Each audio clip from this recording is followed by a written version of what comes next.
Run it up.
Hey, good evening, everybody. Welcome to the casino at Dania Beach and season 70 of Dania Alai, the world's fastest game. We're celebrating 70 years here.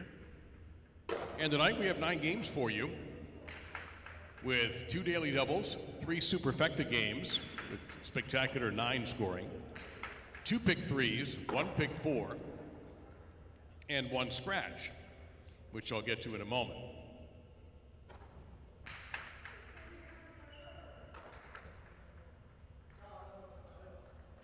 Reminder of our schedule for the rest of this week. After tonight, we'll be back tomorrow night, same time, 7 o'clock. Friday is going to be huge, and hopefully you'll be able to make it out Friday for the first quarterfinal of the Dania Beach Invitational. A 15-point partido, the number 1 seed versus the number 8 seed. So the top seed is Vicente and the time, and the team of Alai and Zugaitz, the number 8 seed. It's real simple. Score 15 points, you win. Single points, you won't see any double points.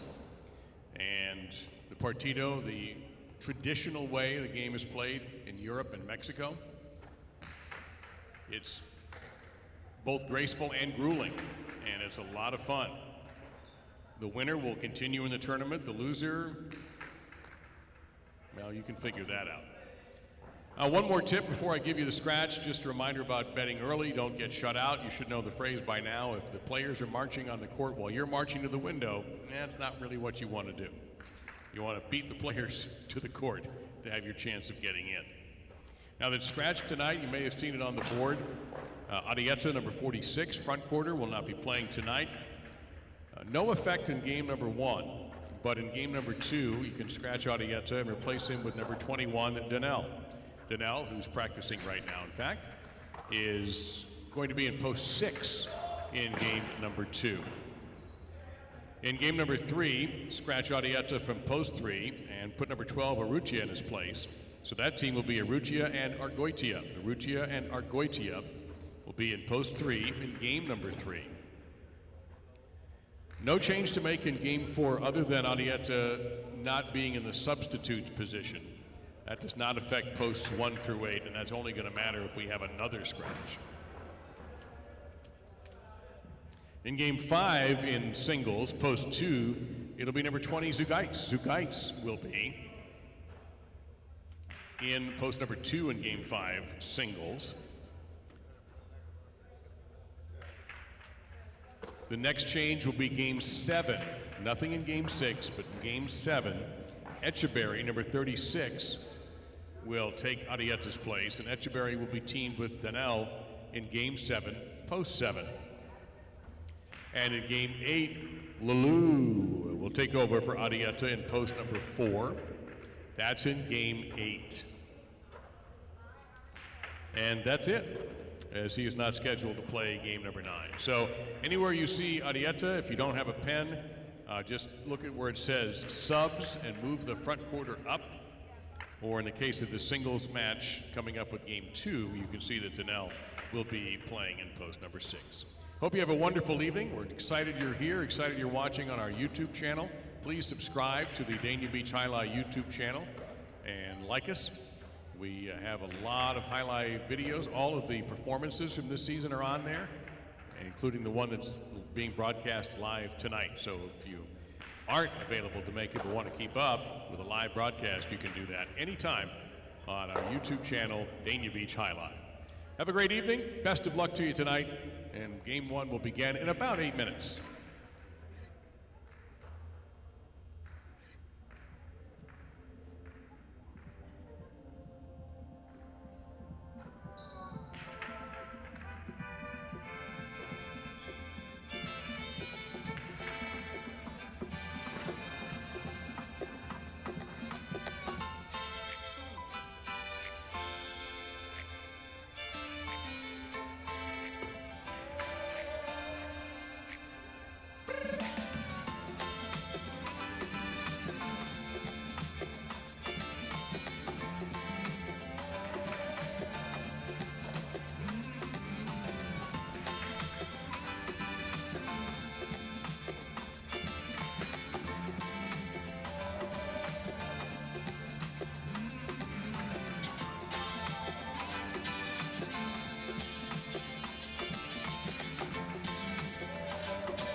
And we welcome you in once again. Those of you who might have missed the earlier announcement, we are delighted you are here.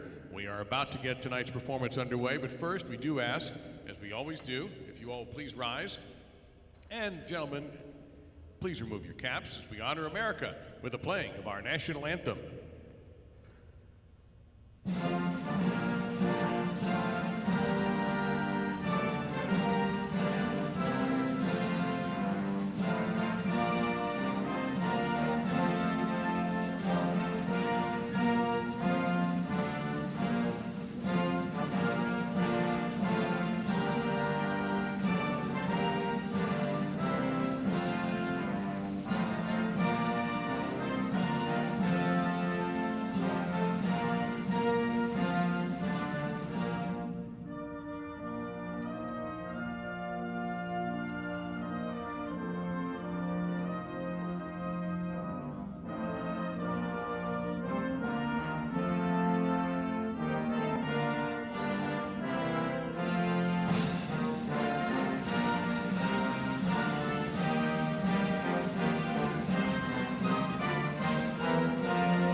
And the players of game number 1 are out. It's Urunga in the red at post 1, serving to Dania in the blue at post number 2. This game starts our first of 2 daily doubles. It's spectacular 7 scoring with points doubling after round 1.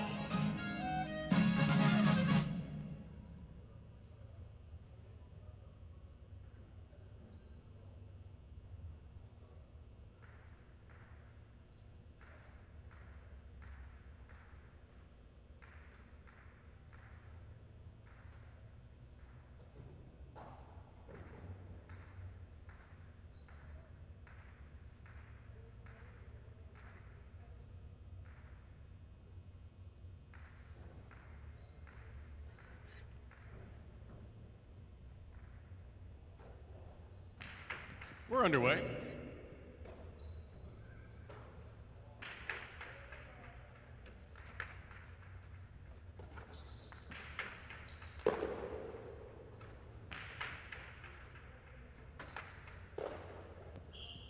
And point to post number 2.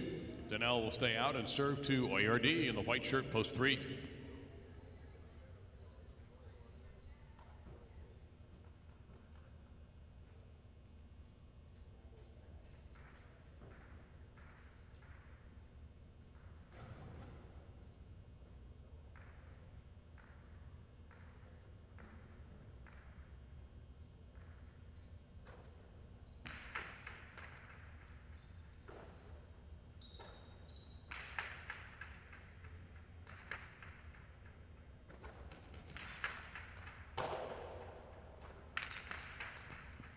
Aram and a winner by OERD, point to 3. Yagoba in the green shirt, post 4.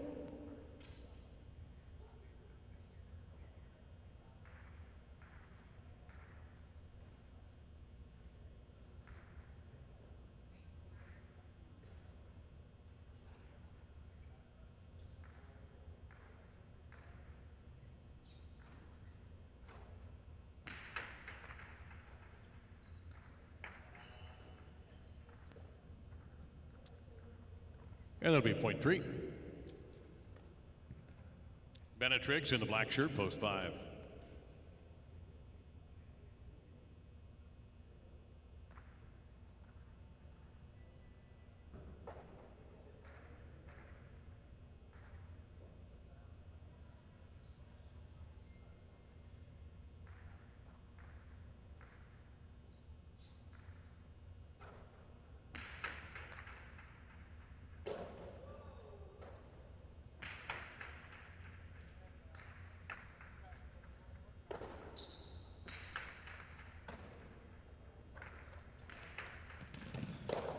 Soft touch on the Damate, didn't fool OERD. He's going to go ahead and fire this around the world. And that save will be out of play. Point to 3. This is Chanika in the gold, post 6.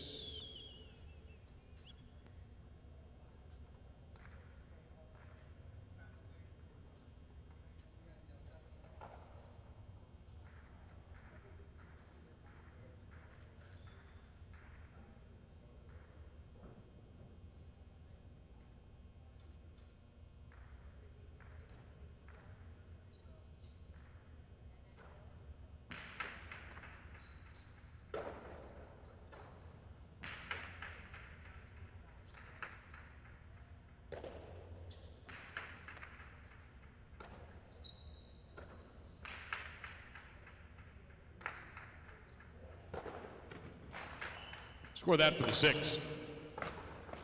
Sue Geitz wears the brown shirt. He's post 7.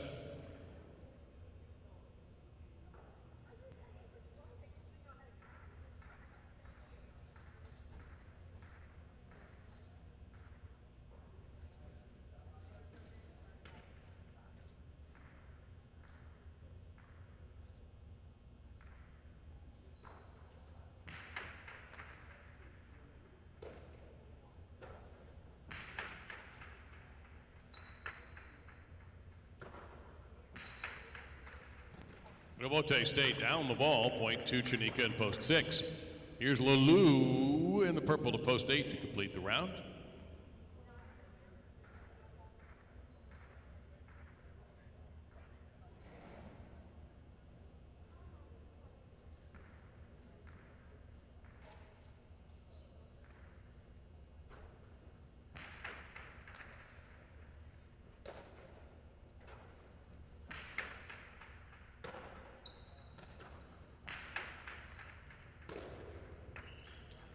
Tipped in the backcourt, point to the 6. All points are now worth 2 for the rest of the game. Here's Uranga, post 1.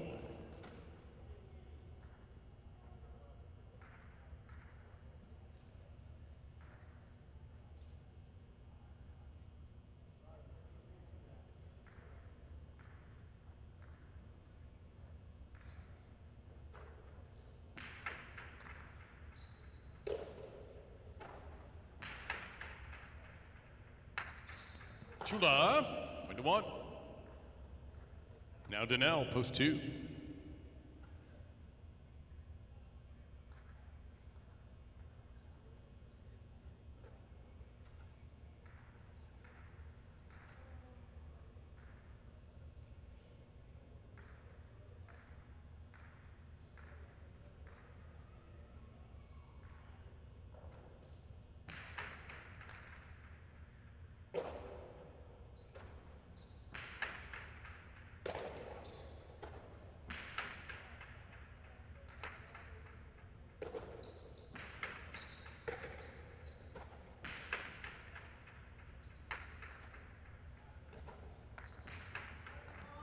And took advantage of the opening, did Danielle, point to 2.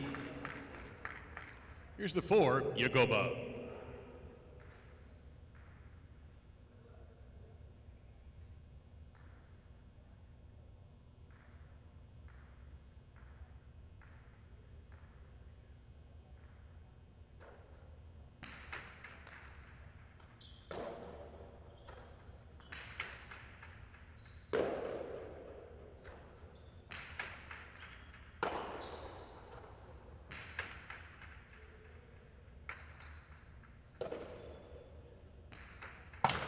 That's out, and that's 2 points for post 4. Benetrix, post 5.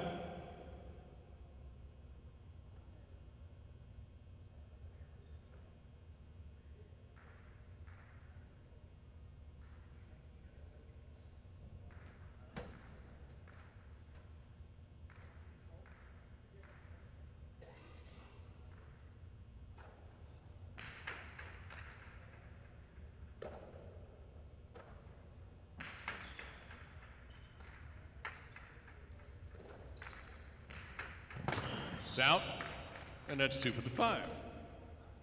Back with 3 points in post 3, Oyerdi.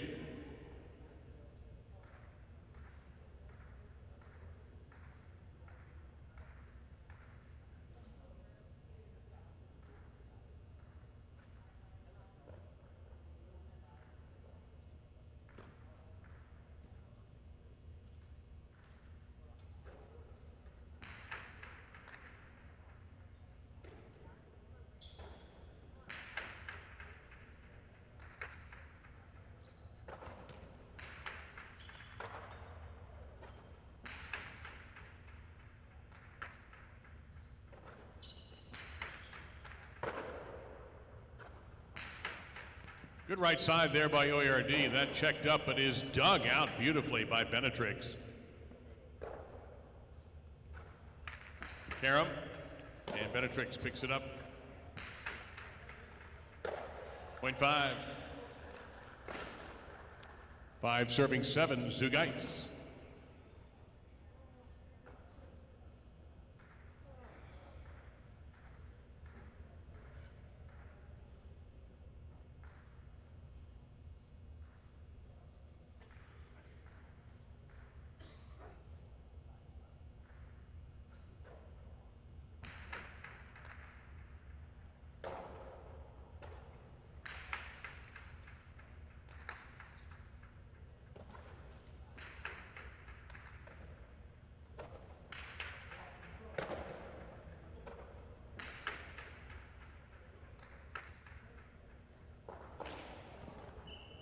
Two more for the 5. Possible game point for Benetrix in post number 5. Here's the 8, Lulu.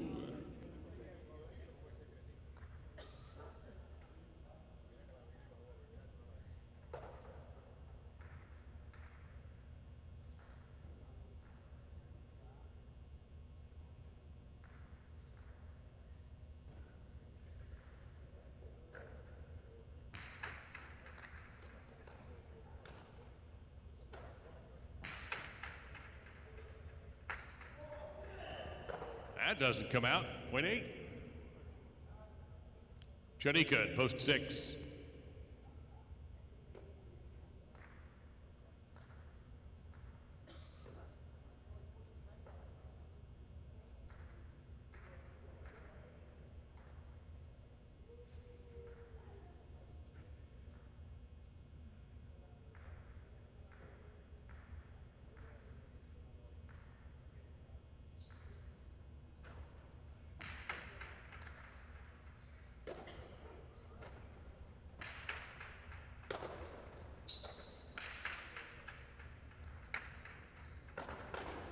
Rebote save by Janika. 2-wall for Lulu. Janika anticipated, gets it on the wood, drives the right side past Lulu, who is in position for the save, and a good one too, really good one, point to the 8. Now Uranga, post 1.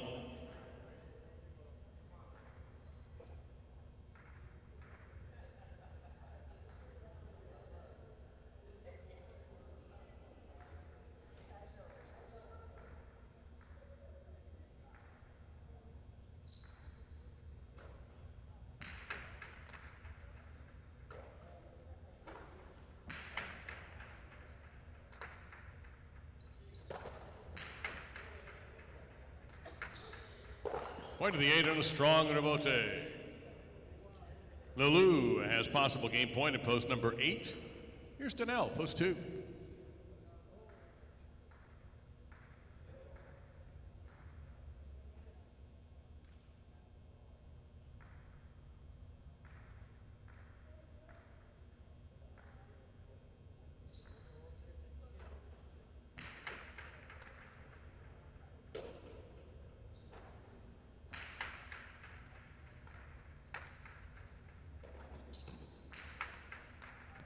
That will be double point and game post number 8. Benetrix finishing second in post 5.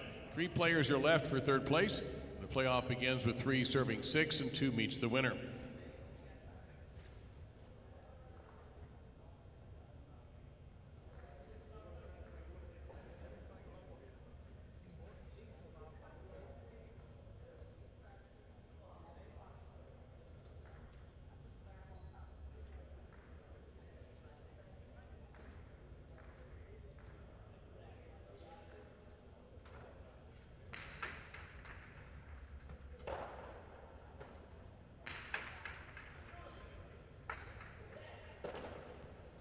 Still in play, ARD driving Janika back quite a ways. High bounce on the 2-wall. That's a tricky shot, well done. 6 will score. Possible show point for Janika in post 6. Danelle in post 2 awaits the serve.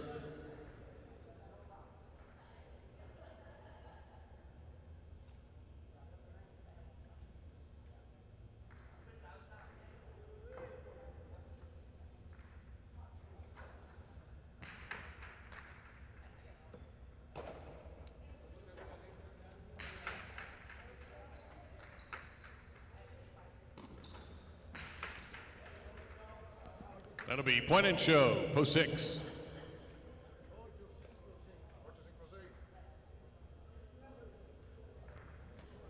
Lalou on top in our first game tonight with Benetrix second in post 5 and Shanika third in post 6.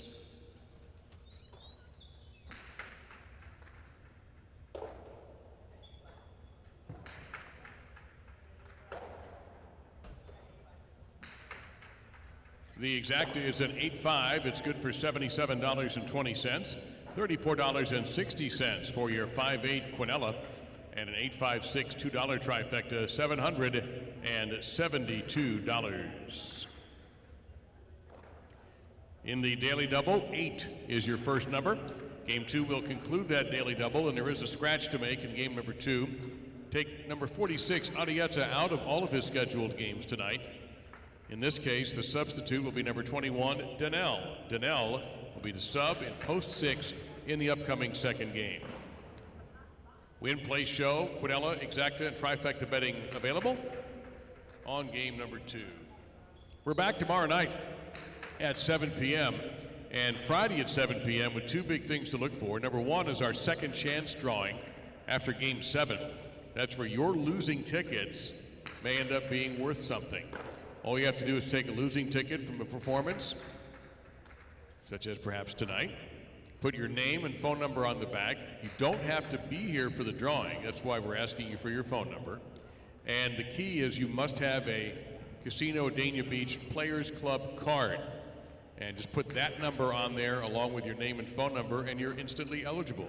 We have a clear drum over by the door, the front door where you came in.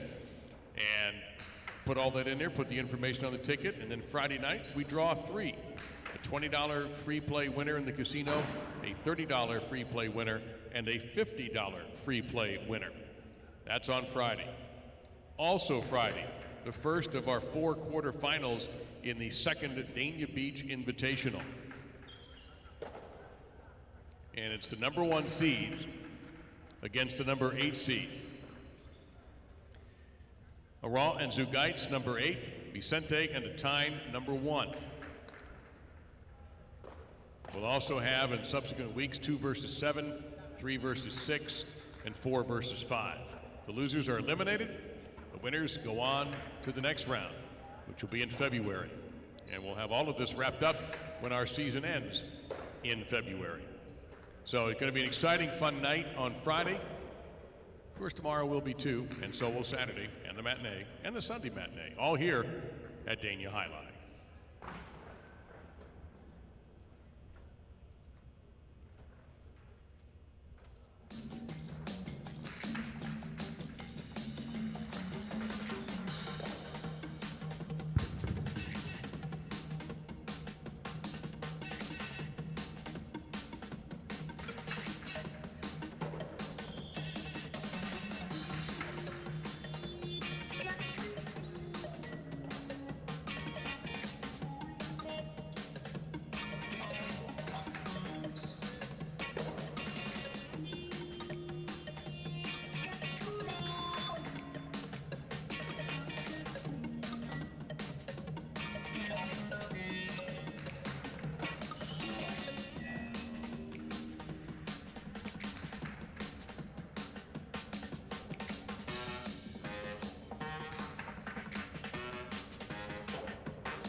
Last call for betting on Game 2, and a reminder in Post 6, Dania is playing instead of Arietta. Arietta scratched from this performance tonight.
It's Game 2 singles, spectacular 7 scoring with Cabanillas serving in the red, Post 1, Libois in the blue of Post 2 will be receiving.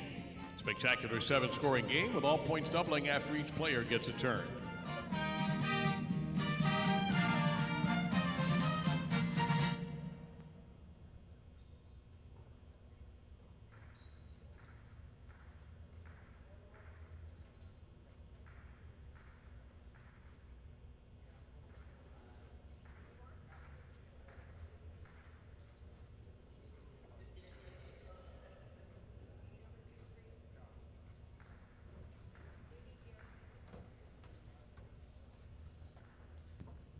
There's the serve. The game is on.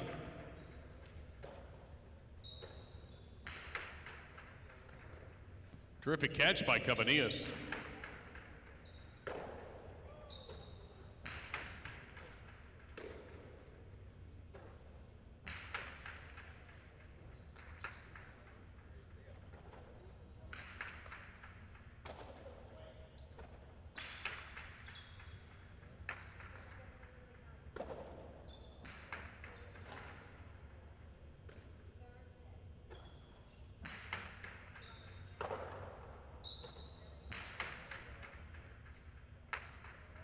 That's a winner from Libois, point 2. Leke wears the white shirt at Post 3.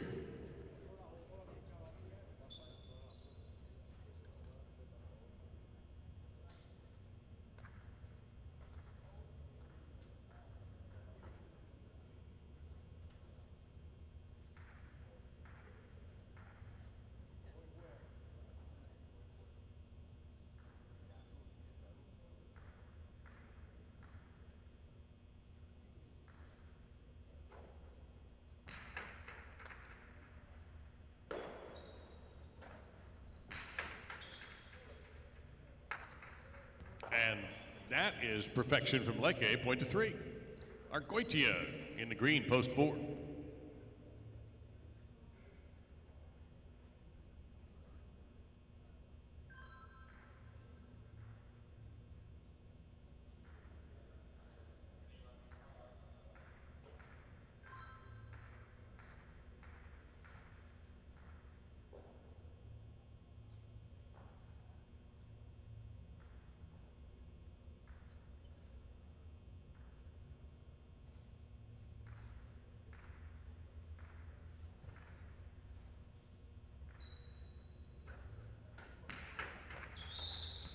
Underserve. Way to 4.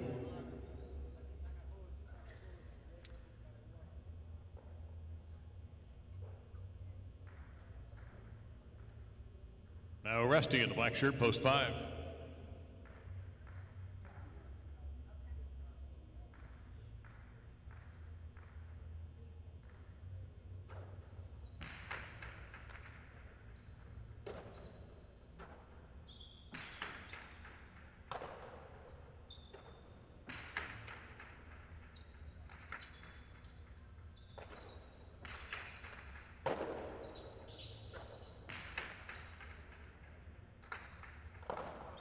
Bounce twice for Argoitia, point to 4.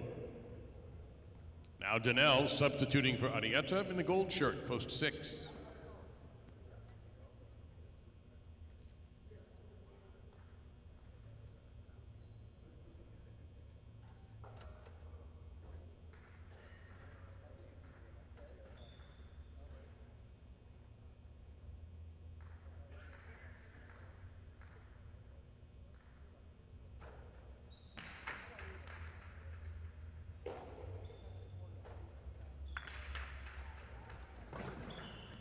That's point for 6.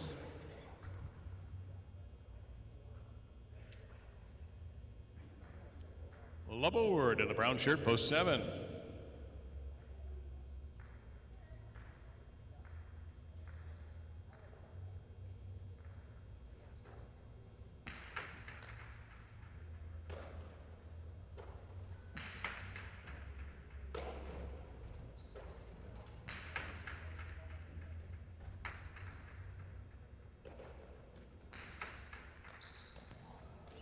And a point to 7. Etcheberry will finish off the single point round on the purple shirt, post number 8.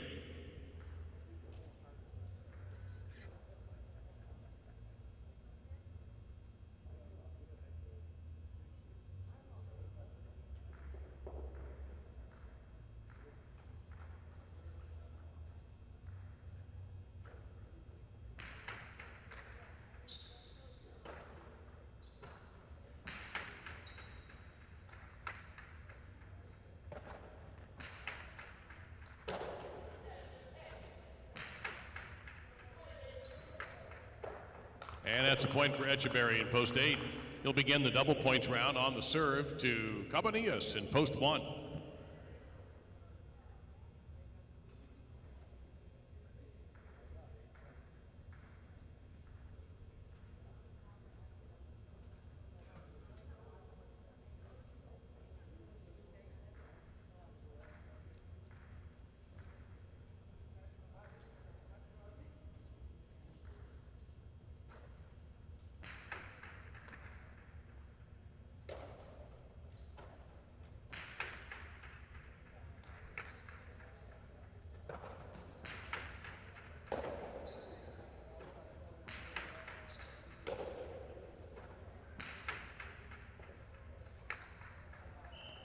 That's a winner for Etcheberry, point of the 8.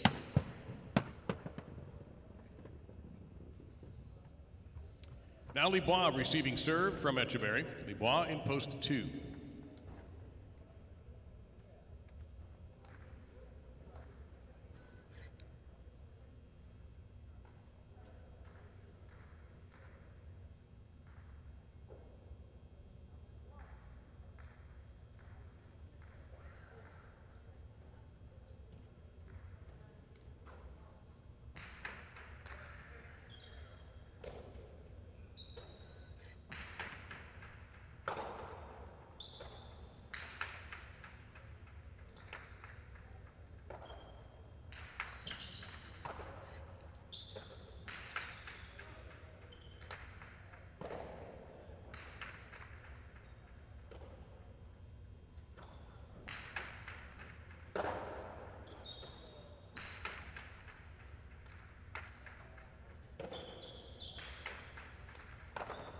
Down the wall, Rabote for the win, for the 8 on that point. Now Etcheberry has possible game point at post 8. Here is Leke in post 3. Etcheberry possible game point.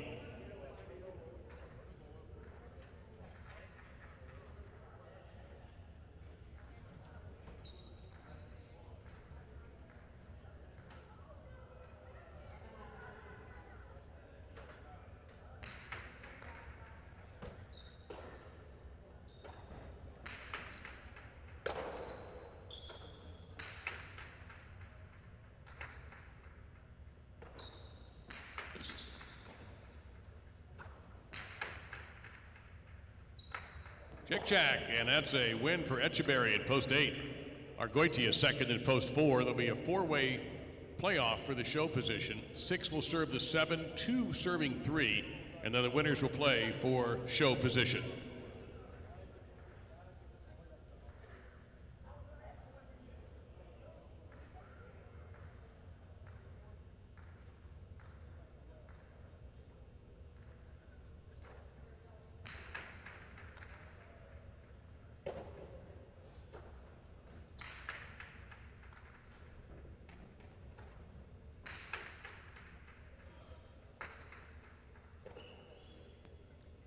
Six will get that one. 2 will serve 3.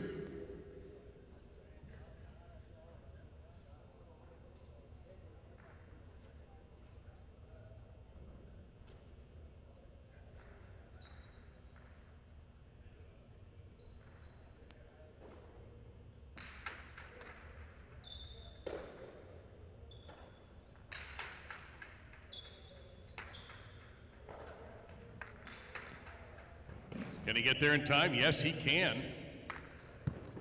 But the carom a little too sharply angled, point to 2. 6 serving 2 for show.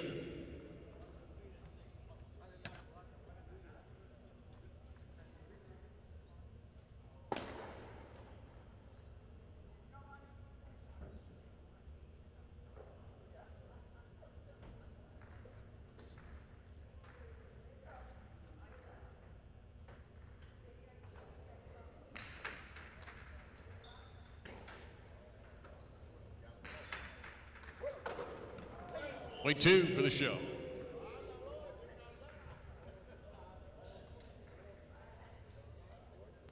Our second game of singles tonight. 1 in post 8, as was the first game, this time by Etcheberry. Argoitia second in post 4, and Libois third in post number 2.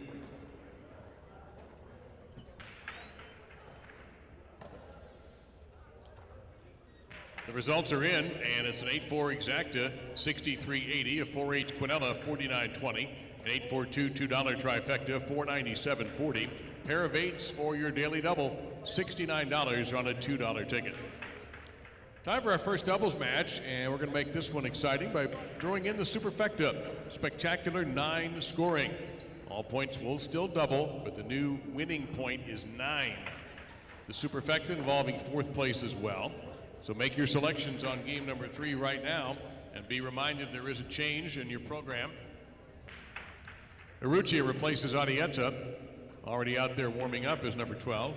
Urrutia and Argoitia in post 3 in this upcoming game. Game 3 also begins the pick 3, the first of 2 of those tonight. Post time in 7. Good luck.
So coming up on Friday, we will have the first of our quarterfinals for the 2nd annual Dania Beach Invitational.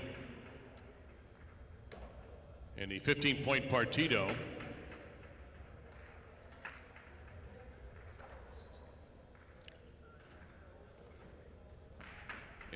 All of last month was used to qualify. And now the 8 teams have been chosen on merit, win, place, and show points. So we took the highest scoring front quarter and put them with the highest scoring back quarter, and that gave us the combination of Vicente and Alai. They're the number 1 seed. They'll take on the number 8 seed Friday night in a special 10th game. That's Iran and Zugaitz. That's going to be Friday night.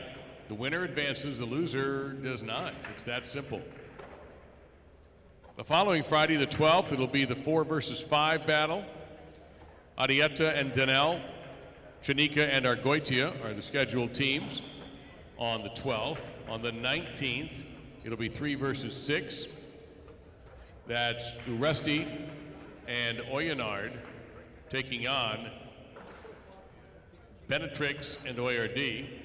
And the final Friday of January will feature the number 2 seed, Urrutia and Laborde, against the number 7, Ugoba and Uranga. And then we'll move into February with our semifinals and the 3rd place partido, and then of course the championship partido for all the pelotas.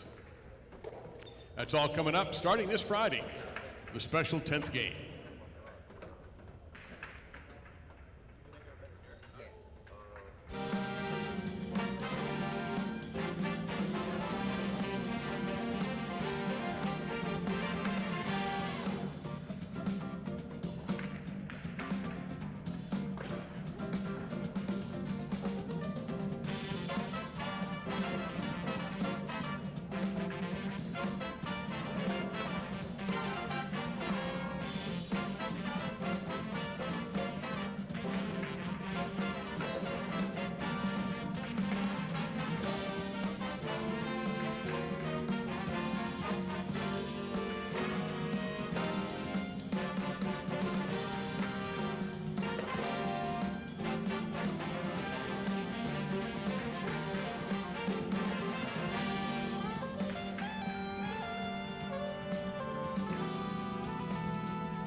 Hey, greetings in the chat. Just let you know, Benny will be up. I think he's planning to come up after this game. We'll talk a little bit about the opening partidos and any other news going around. So hopefully you guys are going to be with us after, I think it's after this game. You'd think I'd remember because he just called me about 3 minutes ago. So but you're definitely going to hear from Benny a little bit later on tonight. So hopefully everybody is already having some good fortune. And good luck tonight. We'll talk to you soon.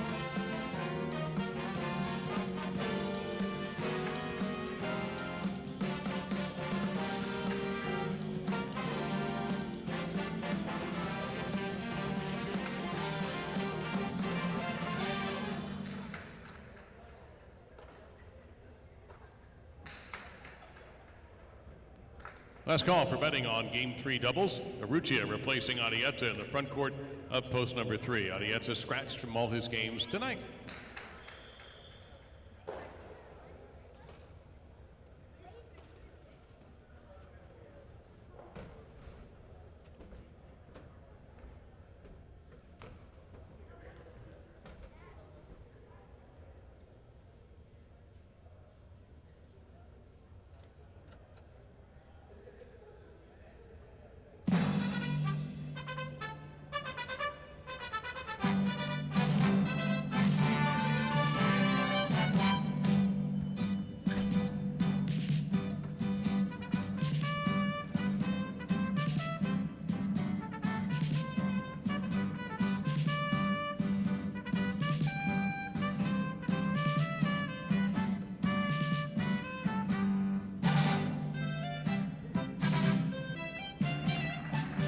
Here's game number 3, spectacular 9 doubles match. Chanika and Danelle serving in the red of post 1.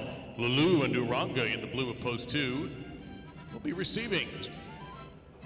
This game starts the big 3 and will feature a couple points after round 1, but the target here is 9 points.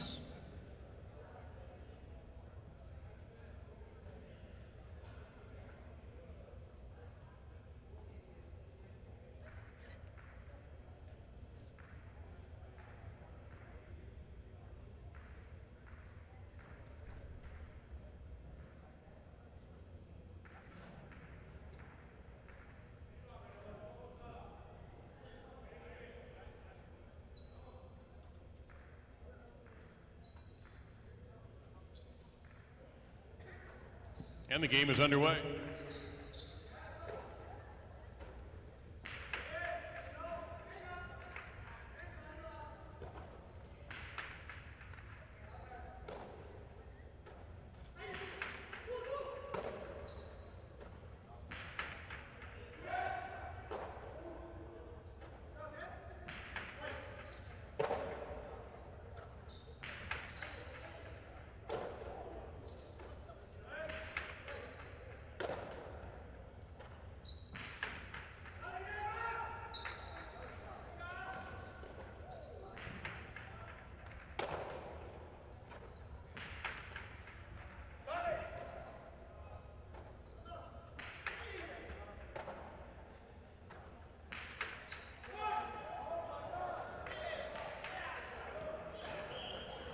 Lulu with a 2-wall, point 2.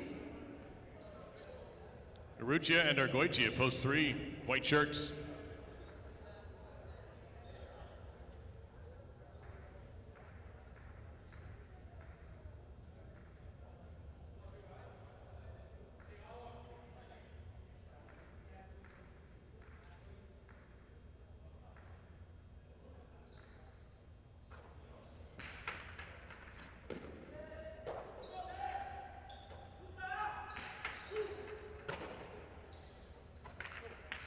Karam, and big time shot there for Lulu, point to 2. Uresti and Cabanillas, post 4.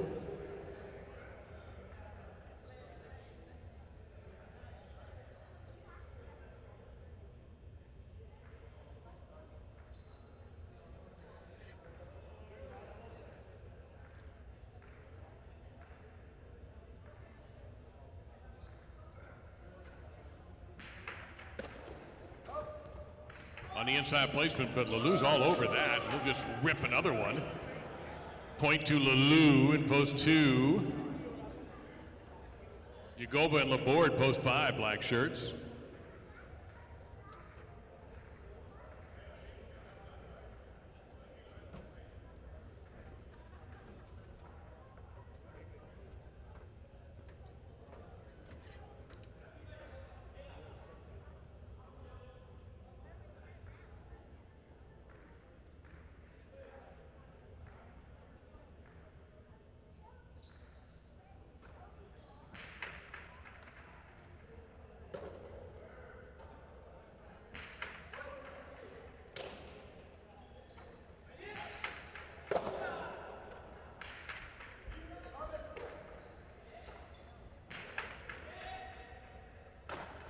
At the back wall, that's Laborde.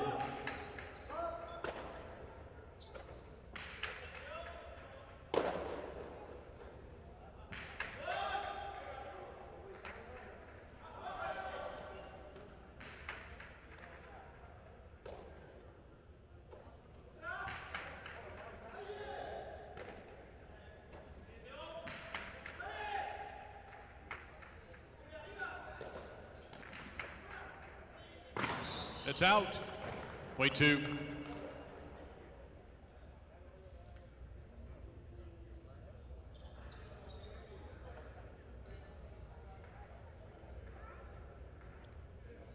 Lebois and Leke in the goal to post 6.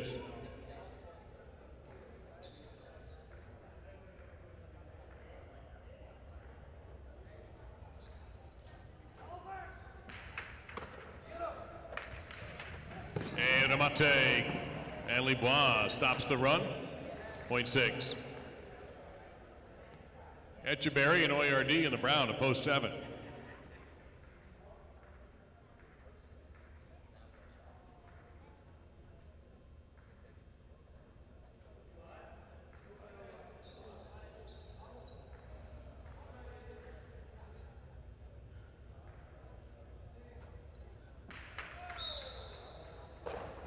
Underserve. Point 7. Benetrix and Zugaich in the purple to post 8 to complete the round.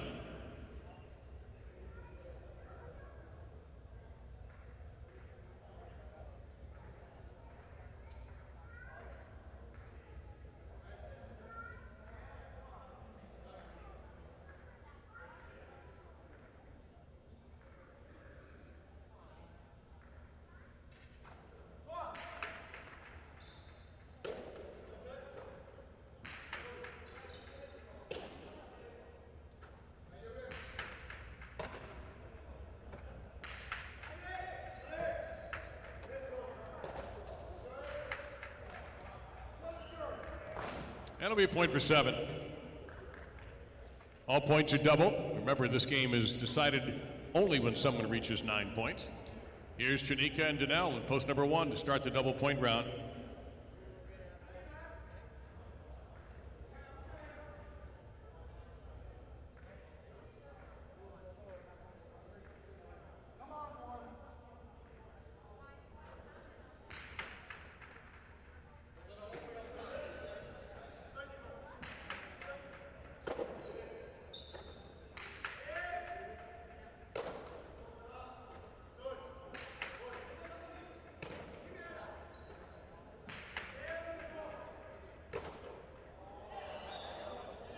That's a couple more points for post 7. The 3 is Arrutia and Argoitia.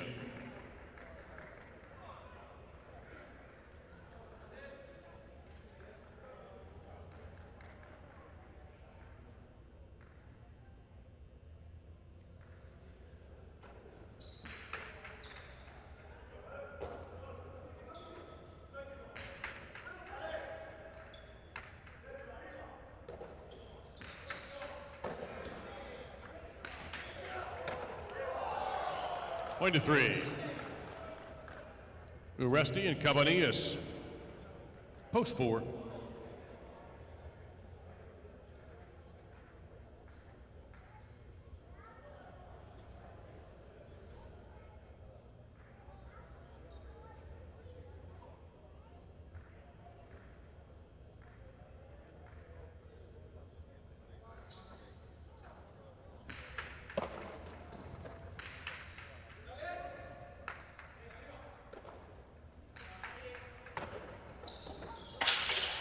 Oh, point to 3. Now the 5, Yagoba and Laborde.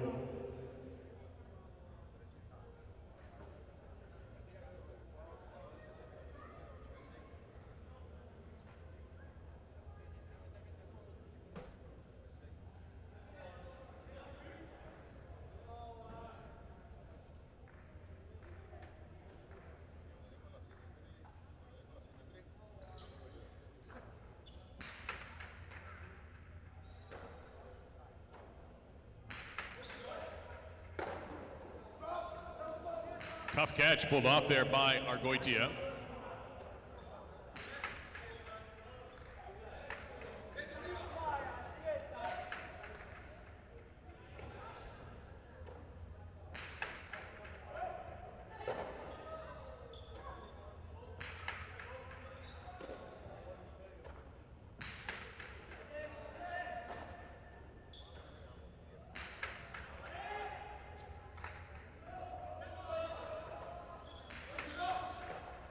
bote pronto there by Urrutia. And a hard left side, terrific catch, pulled off by Laborde.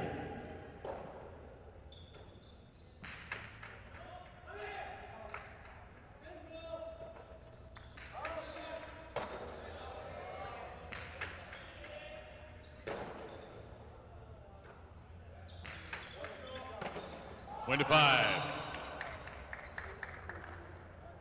Back in post 2 is Lalu, and Uranga.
Cortada attempt is caught by Yagoba. He goes deep to the backcourt and in position, Uranga, who comes over the top of the right side. Down the wall. Uranga got there in time. Shoots a winner. Point to 2. Now the 6, Libois and Leke.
Too low, way 2.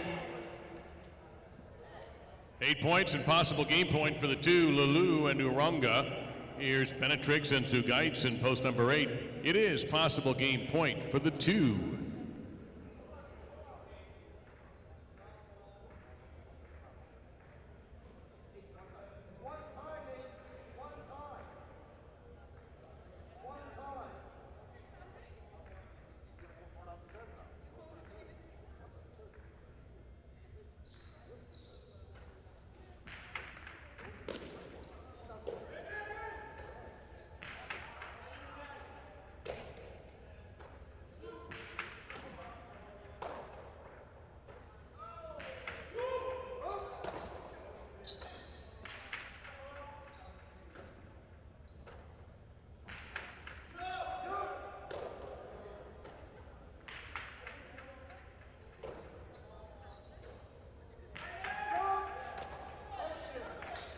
Gamate by Lalu, it's run down in the wood.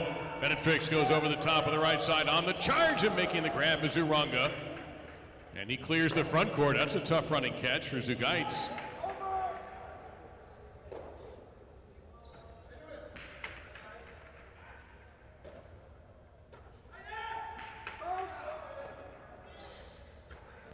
Lou whips the cortada, but Benetrix unmoved by that. Lou tries with a bote to the middle.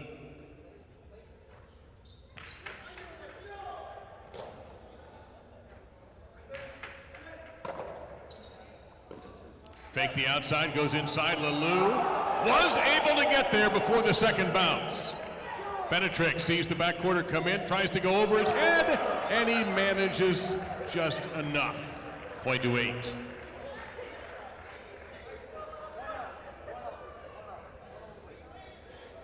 Now the 1, Shanika and Danelle.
Oh, wow, Janika.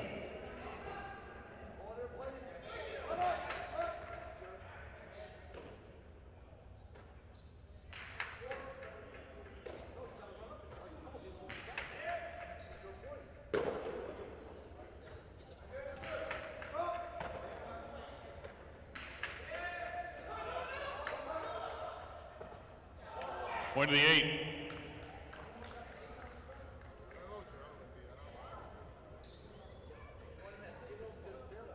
8 will serve 7. Etcheberry and Oyerdi.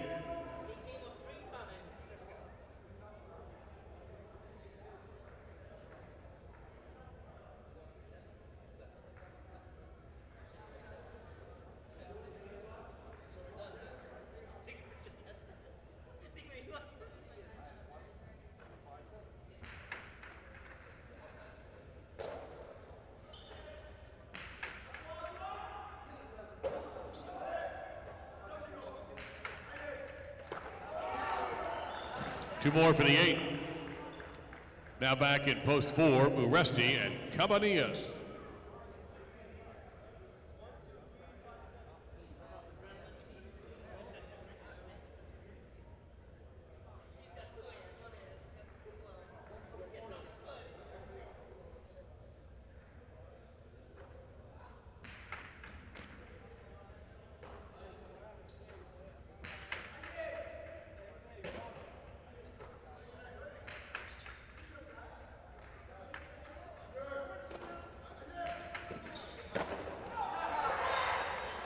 And 4 scores.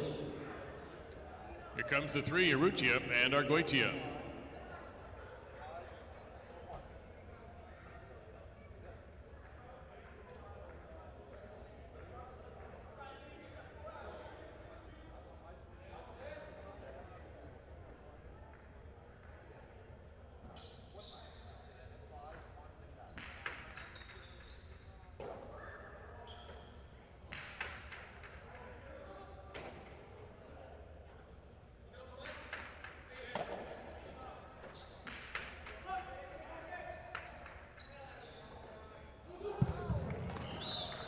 That's a couple of points for post 3. 3 serving the 5, Yagoba and Laborde.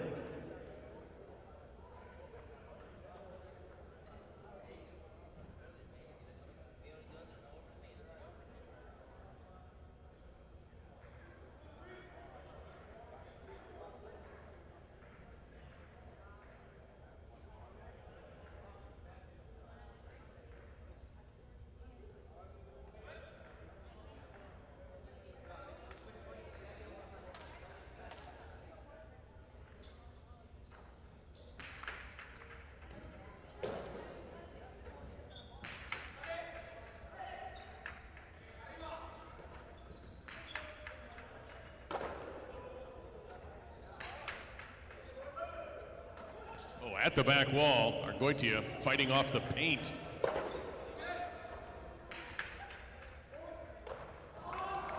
Point of 5. Back in post 6, Libois and Leke.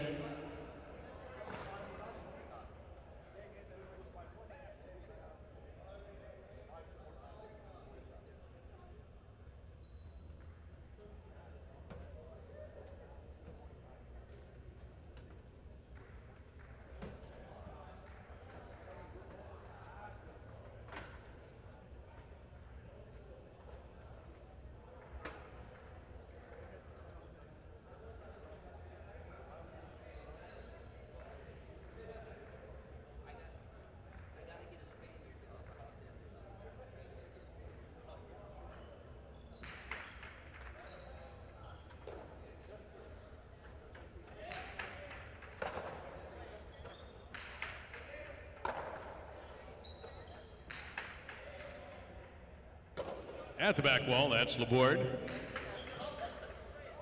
Leke up. Strong right side.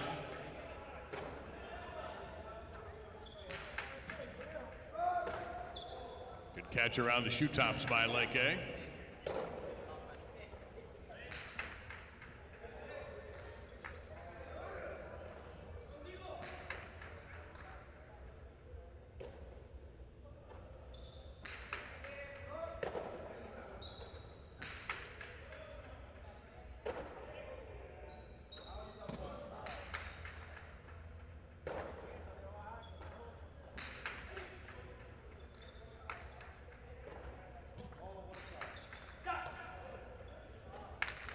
Dubois, 2 walls, 2 points for the 6.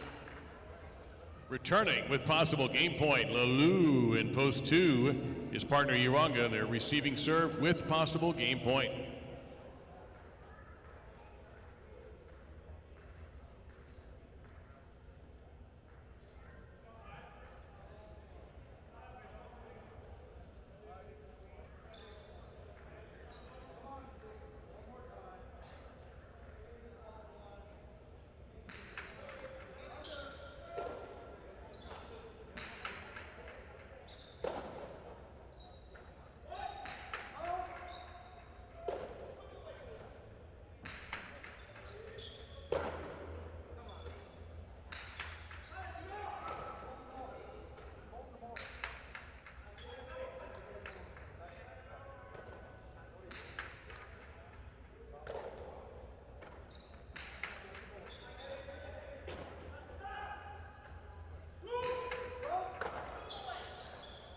Lalou tried to go outside, decided to go inside instead. Libois is on it.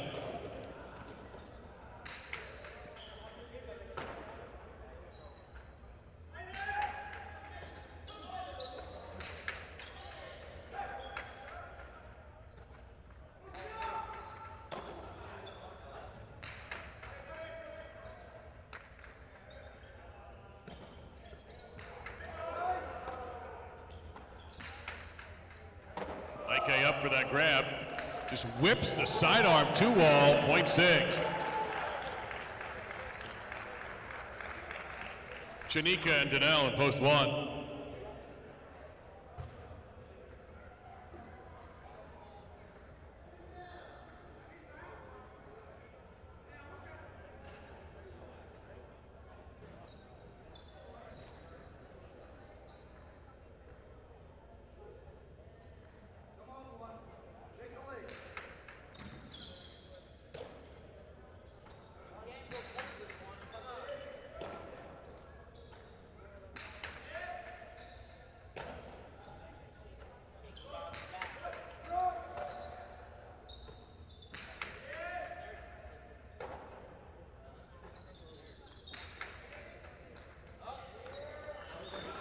Point of the 1. Each team now has at least 2 points. Here is Echeberry and Oyardi in post 7.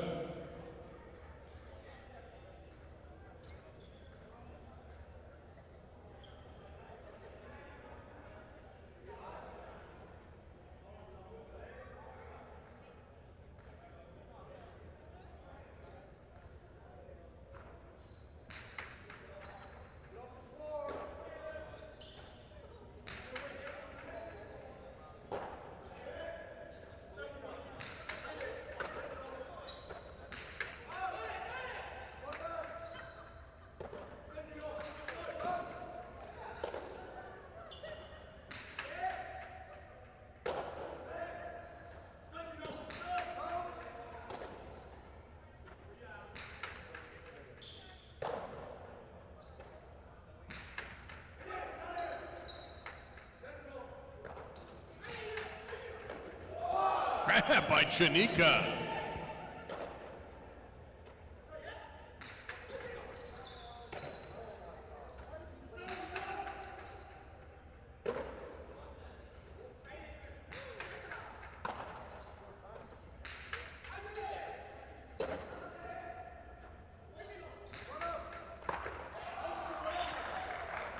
Seven takes two more. Serving the 8, Benetrix and Zugaitz.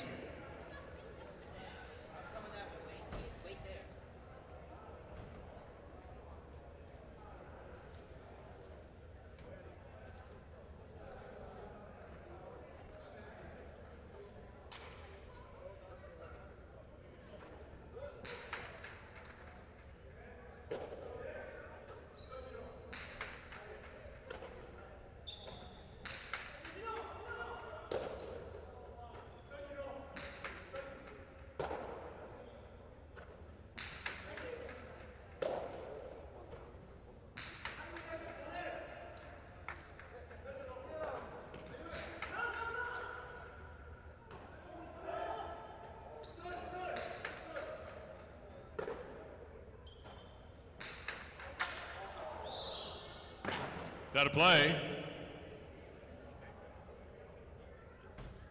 28.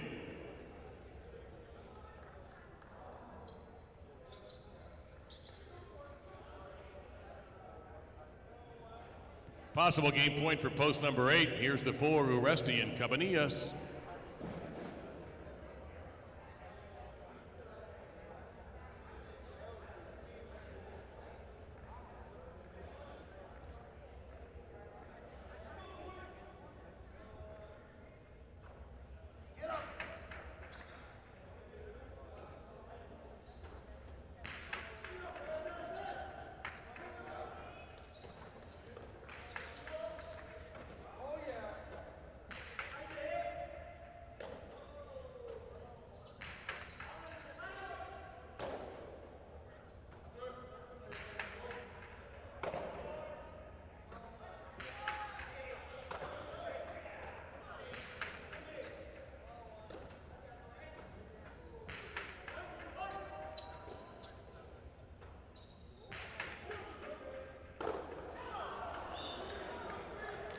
Point of 4. Now the 4 serving the 3, Urrutia and Arguitia.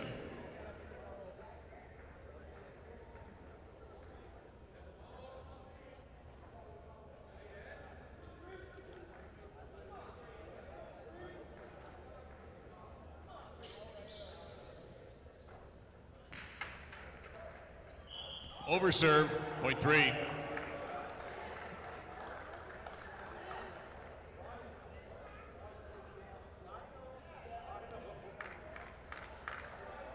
Urrutia and Arguitia now have the possible game point in post 3. Here's Yagoba and Laborde in post 5.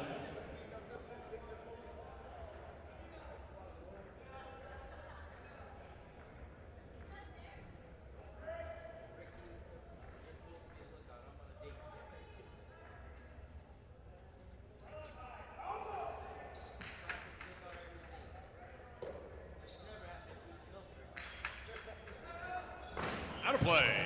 Point of game, post 3. So finishing 4th will be post number 7. Echeverry and Oyardi are 4th. This point will decide place and show. 2 will serve 8.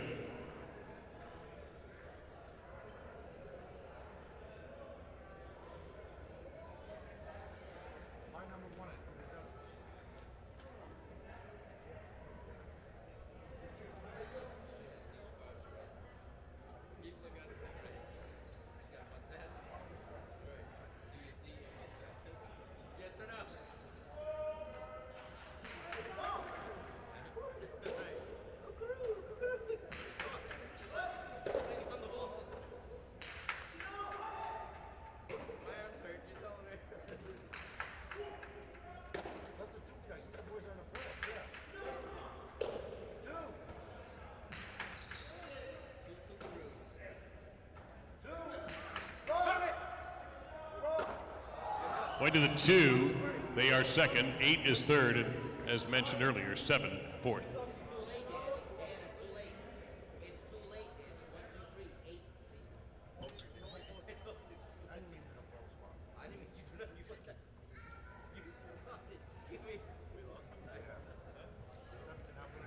Third game won by Arrutia and Argoitia in post number 3, with the 2 Lulu and Uranga coming in second. Benetrix and Zugaitz showing in post 8 and taking the final spot. Echeverry and Oyardi in post number 7.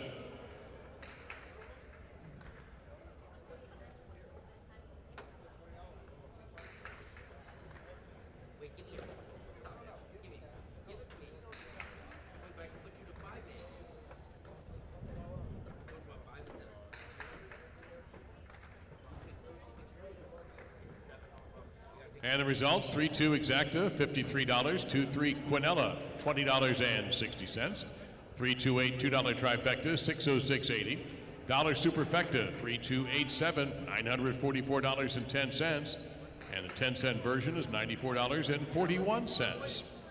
And the first number in the Pick 3, 3. Game 4 is Spectacular 7 doubles, and the second part of our Pick 3.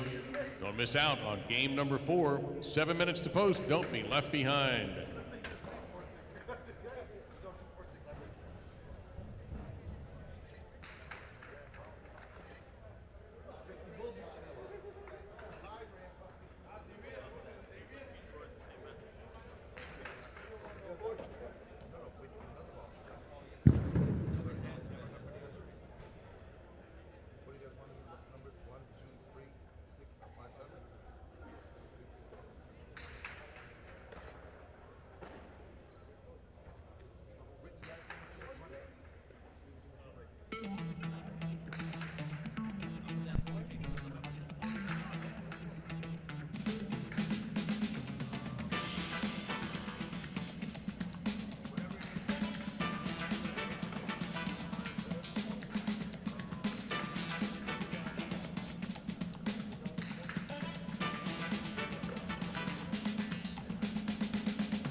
All right, everybody.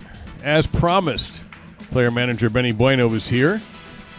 Tonight, Benny's going to talk about why this tune-up doesn't mean as much as it used to. No, wait, never mind. No, we have a lot to talk about, including what's coming up on Friday. But where do you want to start? Because you had a bunch of things you wanted to do.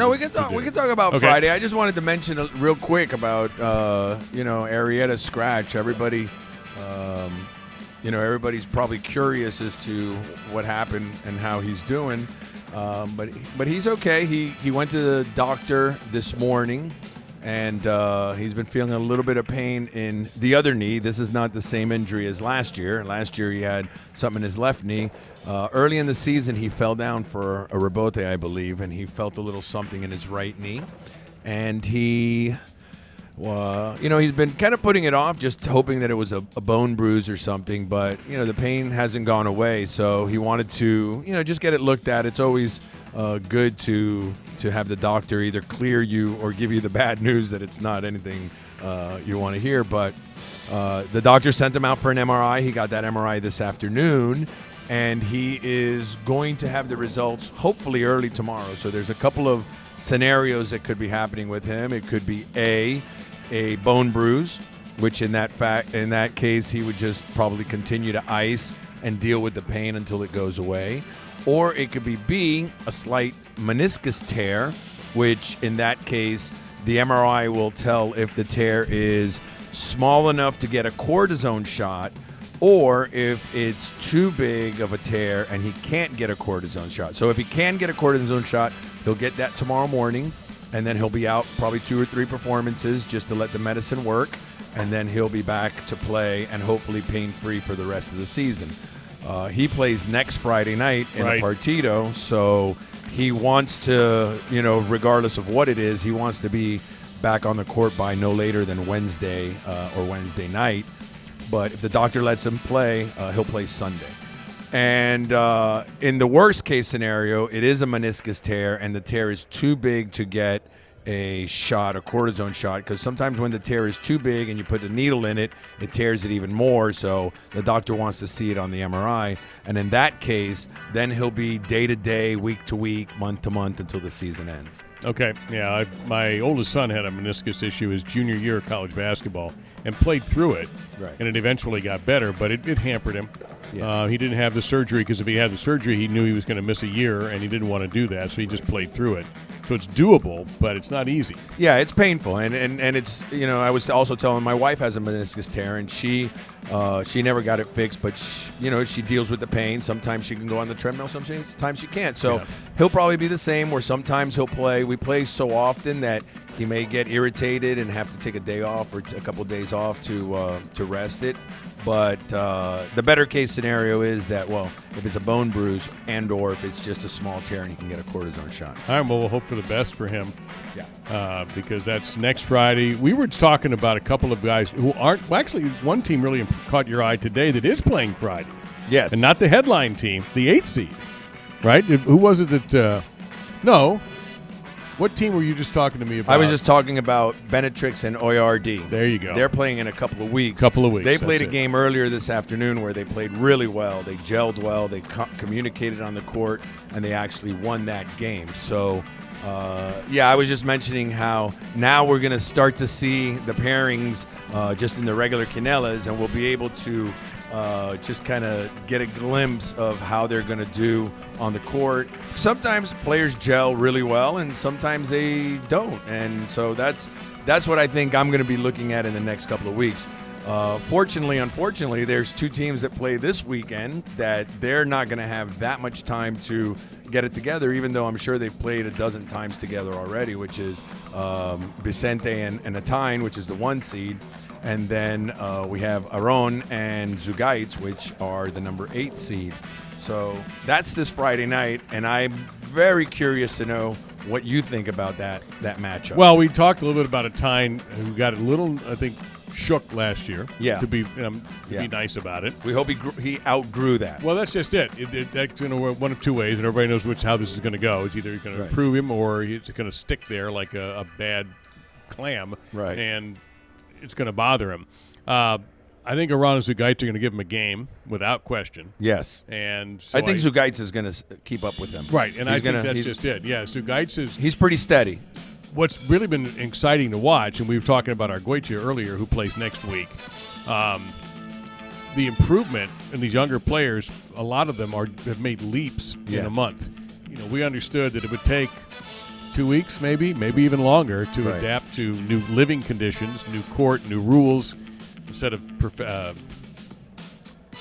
partidos, Quinella games, and all of that other stuff. Well, now you're starting to see the guys who are growing. Yeah. Arguetia being one of them, and I think Zugaitz would be another one. Yeah, and they're getting enough playing time where they're really starting to feel comfortable out there. And Arguetia, for a 16-year-old, again, he's very mature, and he's very natural out there. So he's doing good. I'm going to say Aron is probably going to stand out for this. He's a fighter. He's a shot maker, too. Yeah, he's one of these workhorses out there. So I would say that Atine playing well is going to be the difference in the game. Okay. Because Vicente can score enough points, but also in the backcourt you have to be able to maintain the point and give him the opportunities to score for you. So that's where I think a guy like Laborde or Oyonard will be a wonderful partner to have. Yeah. Because they're just steady catchers. Yeah. And don't make mistakes. Oyonard throws a little harder than Laborde, but still, they're both also gutsy as hell. They're perfectly willing to blend in with that back wall paint if they have to. Right.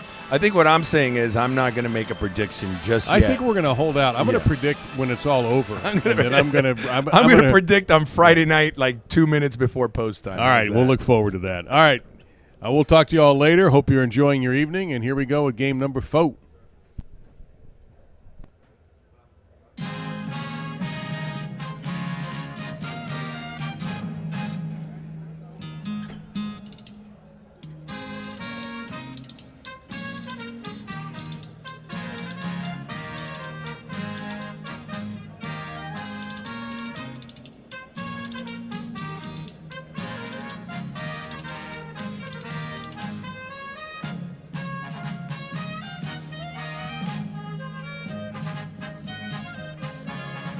Game 4, spectacular 7 doubles with Yagoba and Leke in the red at post 1. Vicente and Zugaitz in the blue at post 2. They'll receive.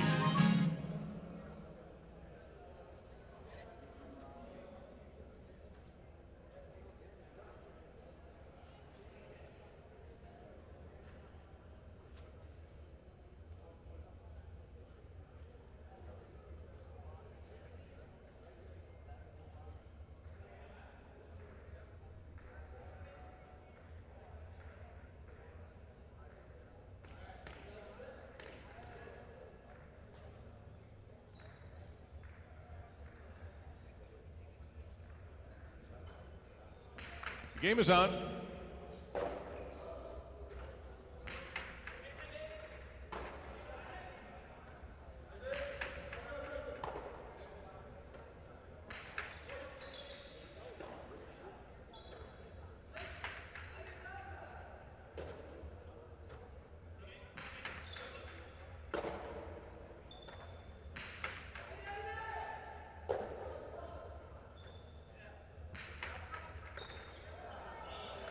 Point to 2. Now Uresti and Oyenard in the fight with post 3.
Point 2.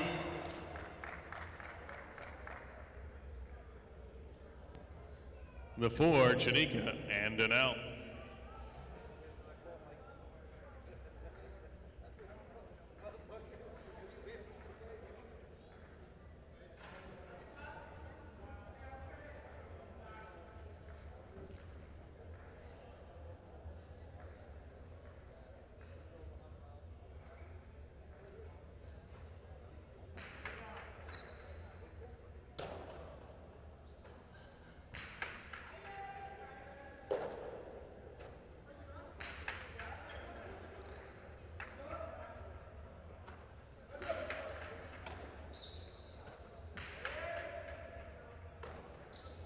Point 2. Aral and Tukule in the black at post 5.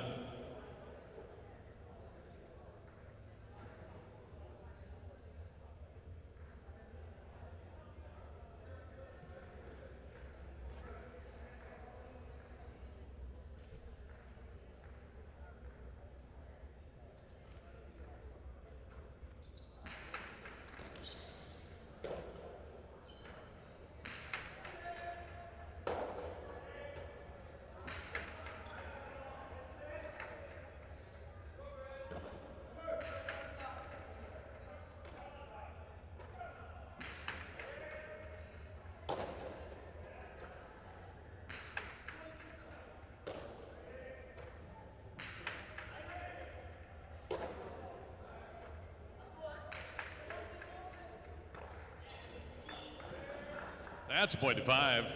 Now Lalu and Oyardi in the goal to post 6.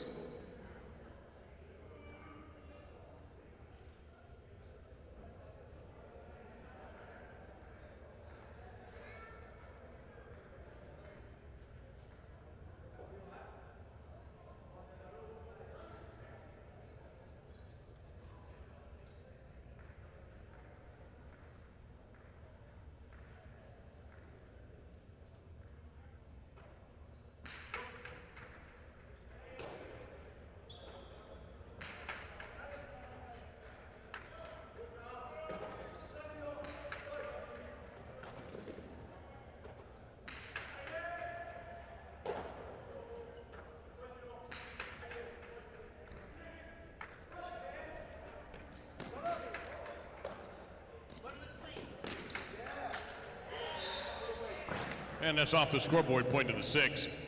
Here's Benetrix with the Tyne in the brown at post 7.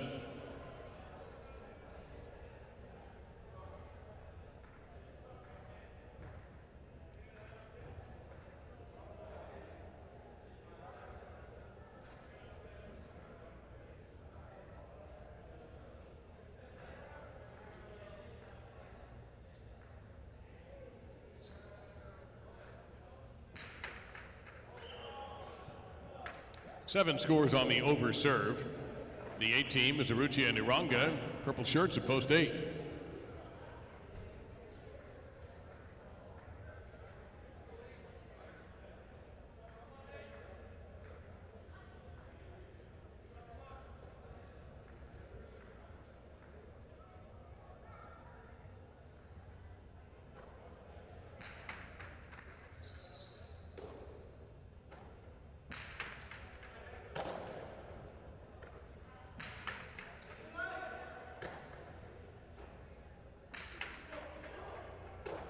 Sidewall grab pulled off there by a Tyne.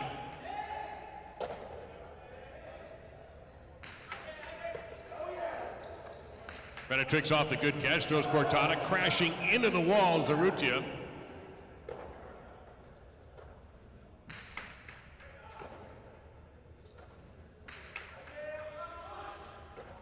Good catch again by a Tyne.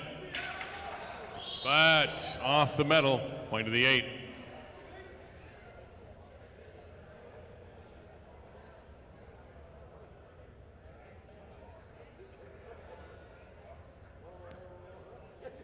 Double point round with post 1, Yagoba and Leke.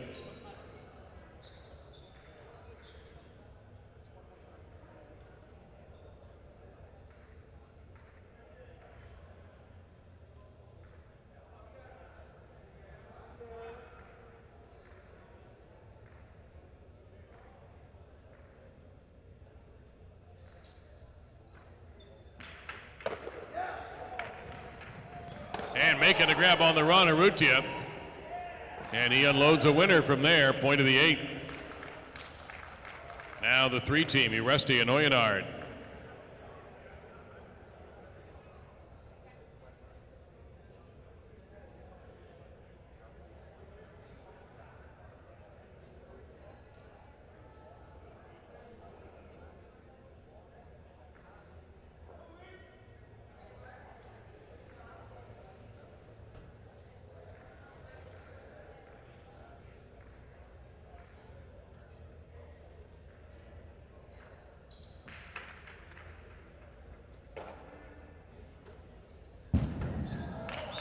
One to the 8. Possible game point for the U team with post 4, Chanika and Donnell coming out to receive the serve. 8 with possible game point.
On the run, grab made by Donnell.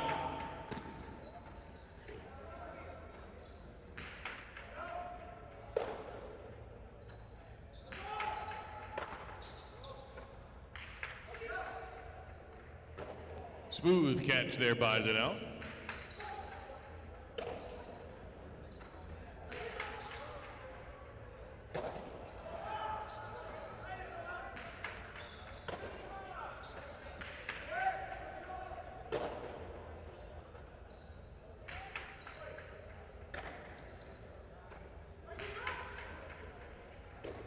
Oh, Dania with a superb left side catch.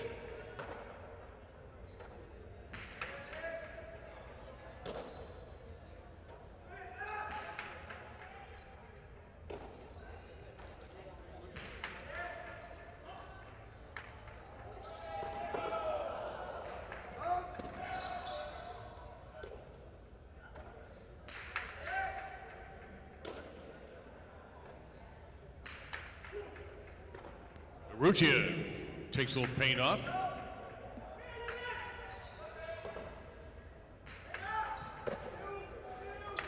Navate by Ruccia had some snap on it. Point at game to the 8. Post 2 finishes second. 5, 6, and 7 are left for the show playoff. It'll begin with 5 serving 6.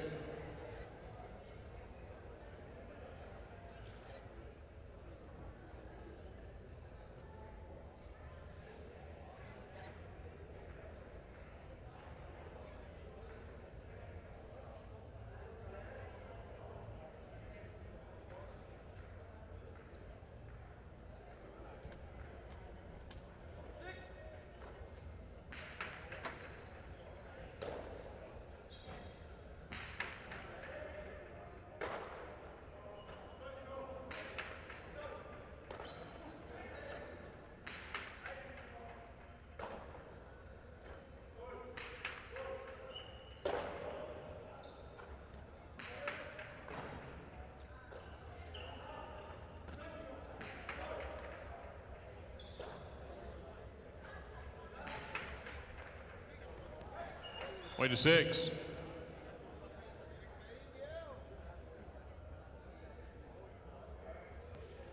Benetrix in a tie, post 7.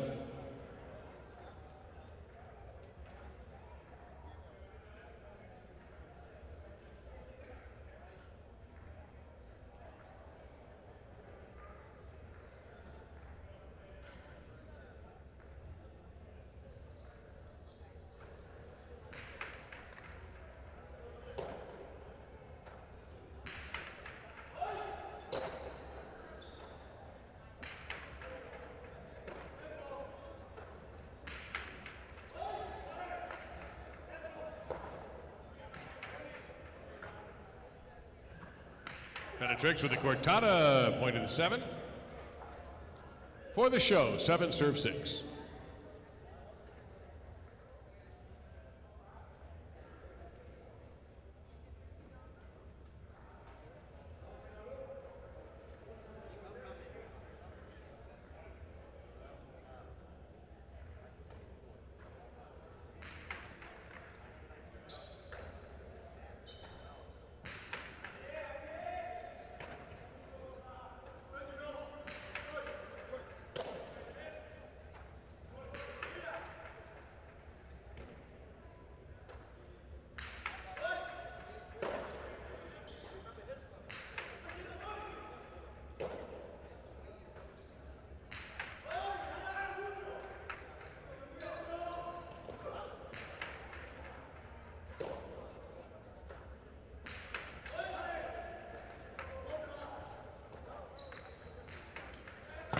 Out of bounds, and 7 finishes third.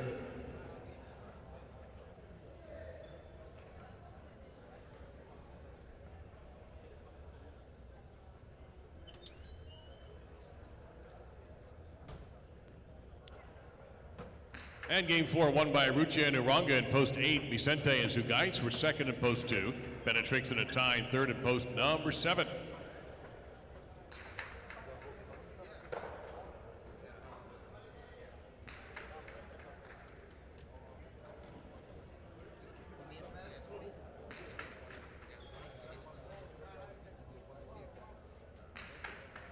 The 8-2 exacta, $150. A 2-8 Quinella, $59.20. And an 8-2-7 trifecta for $2, $821.20.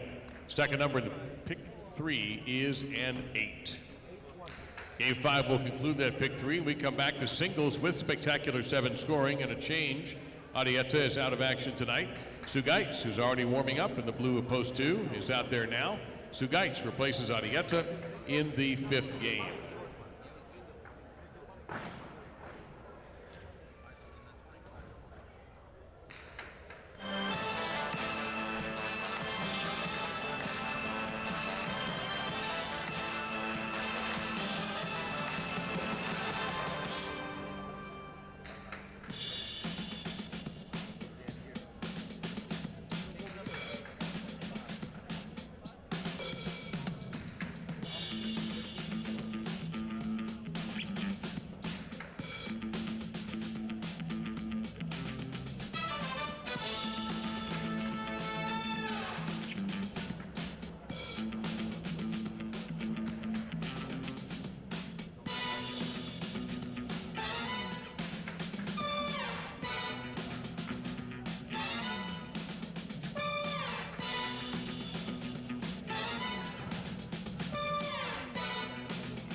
Okay, Big Dave Lemon stepping in to talk with Benny here this game, and you guys have pretty much well covered the partidos, so I thought of something else. I was having a conversation with Mike down during that game, talking about the baskets and everything, and I know things change from time to time, but I wanted to ask you some questions, because not only did you play front court for most of your career and then go to the back, that's got to be a huge change for you, but I wanted to ask you, I explained to him, obviously, that the reeds break all the time, and the basket maker constantly repairs them every night. They leave their baskets with him. He works on it. But if the chestnut frame is broken, the basket is useless usually. Right. Well, it depends where on the frame it's broken. That's true. But a lot of people know that.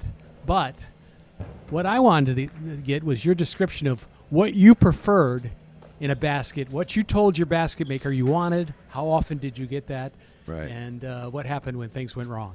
Well, number one, the frames are very important because the flex on the frame, it's kind of like a fishing pole. Some people like a tighter fishing pole, and some like a looser. Well, it's the same thing with a cesta in the sense that something has to give when you throw the ball. And if it's not the basket and the frame, then it's your arm. So a lot of guys that don't throw really hard, they like a lot of whip in their frames because they don't throw hard, so they don't need it to be real hard and tight and solid or thicker.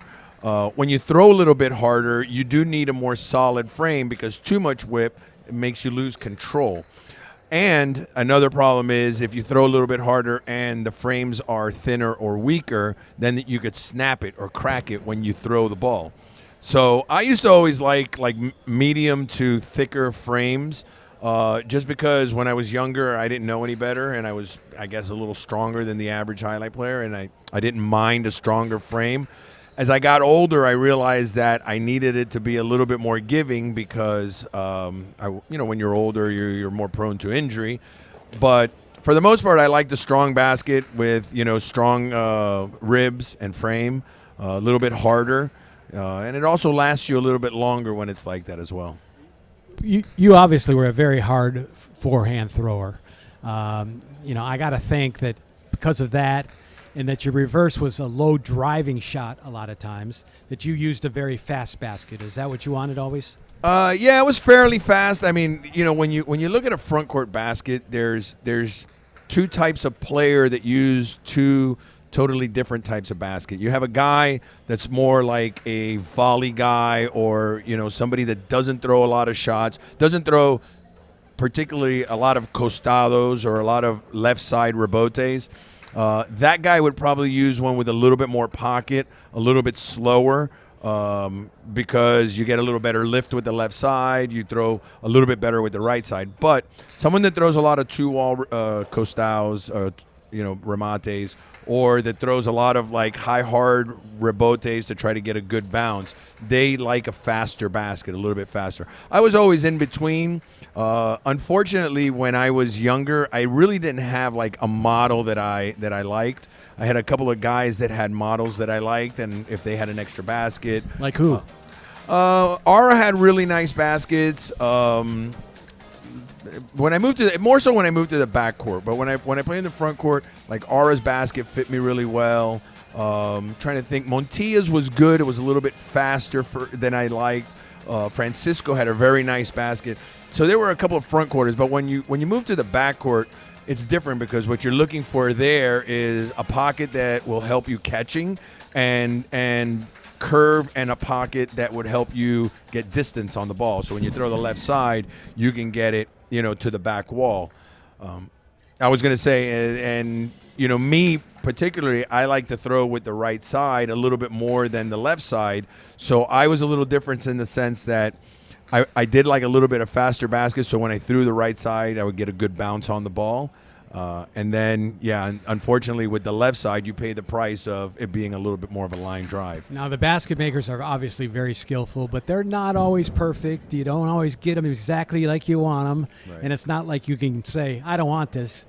Give me my money back. Right. Well, yeah. You have to sell it to another player. Yeah. How often did you buy baskets from other players? I usually had my own basket maker that would make baskets, but I was in a line of players that were kind of like from the mass kind of basket makers, that they would make like 2 models. You know, you had this model and that model, and if you use this model, they were all pretty similar. And when you got one that didn't fit good, there was always somebody in that group that used a similar or that same model that maybe wanted something a little faster or slower. How about when you changed to the backcourt, maybe 2/3 of the way through your career? Yeah. How did your specifications on your baskets change? Well, by that time, things had changed. You know, we were playing more often. The baskets were getting more expensive. It was really the first time in my career that I would ever use a basket more than 4 weeks. You know, when I was a front quarter, I never used a basket more than 4 weeks. But as a back quarter, I would use it for 4 to 6 weeks, and 6 to 8 weeks. I mean, 8 weeks was already a lot for me. But at that time, we had a couple of basket makers that would make, 10 baskets and send it to the fronton, and then we would just pick one and buy them. It wasn't really as specific to the person. It was just like a lot of baskets that would show up there, and you would pick one that you liked. And they continue to change over time. I know when you've used them 6-8 weeks, the pocket gets deeper. It's harder to throw. Your arm is about ready to fall off. Yeah. Well, I was always fortunate because there was 3 or 4 players, player like Cisneros or Echeburu or Ariza. Those guys didn't like playing with new baskets. So what I would do is I would play with it for 3 weeks, and then start practicing my new basket. And then like 2 weeks later, one of those guys would buy it from me as if it was new to them because they didn't like new baskets. So I was always able to recycle my used baskets, and that's what kept me from having to play with a basket, 8 or 10 weeks. One of the great nuances of the game, the basket itself. We'll talk some more about it maybe right after this game. I got a couple more questions along that line. Sounds good. I'll be right here.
Point to the 2.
There's a Dania winner.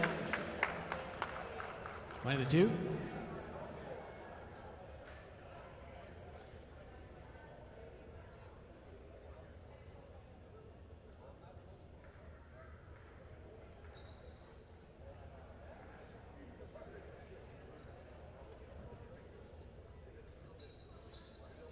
Post 4 in green, that is Leckie.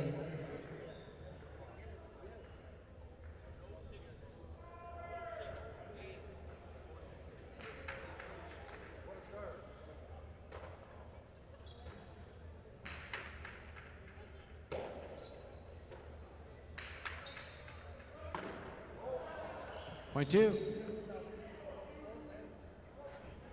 And that brings out Echeverry in the black shirt at post 5.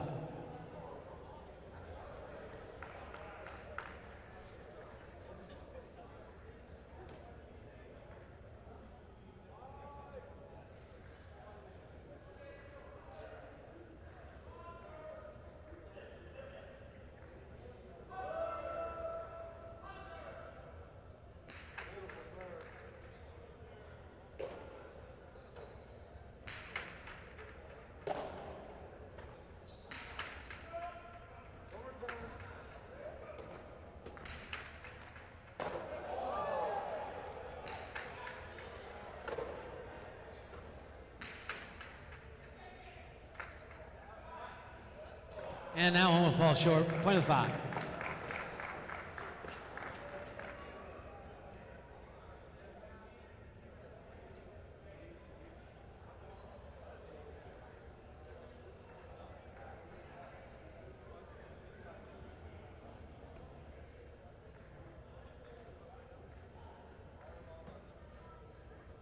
Post 6 in the gold shirt, that is Cabanillas.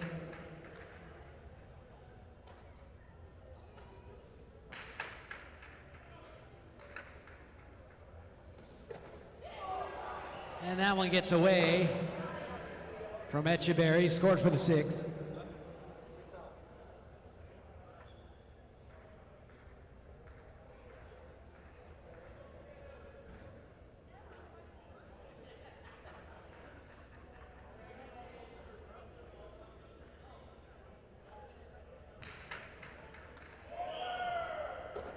That's an overserve, point 7.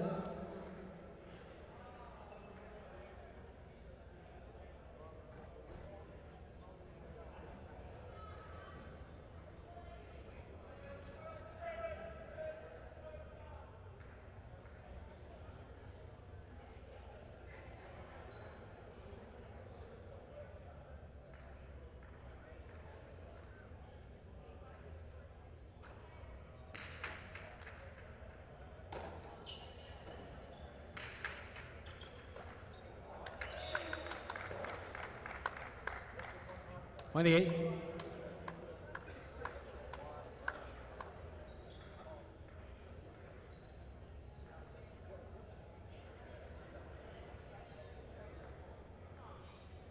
Eight now serving, 2 posts, 1 Laborde. Points are double. First 2, 7 points will win it.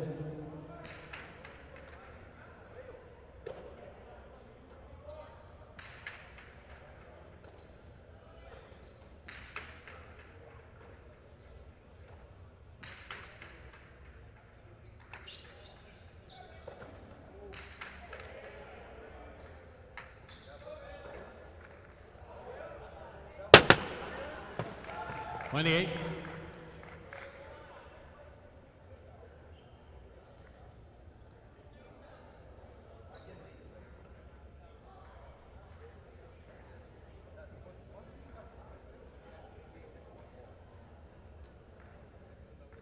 Eight serving to 3. That is Libois.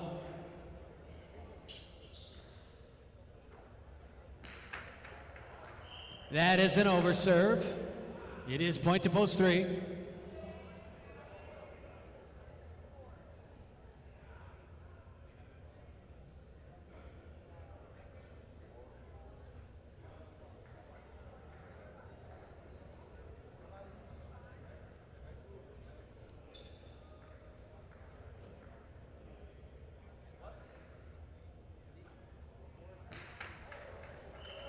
And that is an overserve. Score for the 4.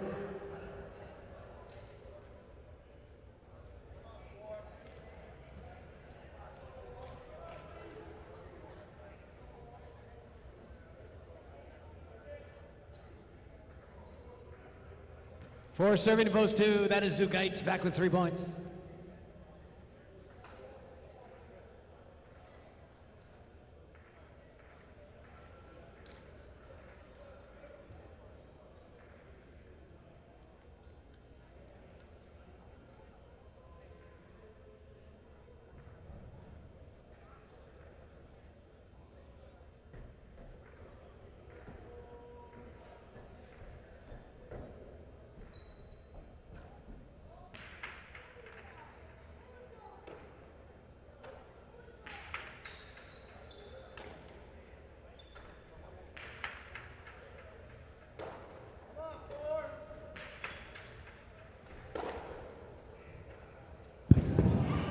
Too low with that cortada from Lecce, pointing the 2.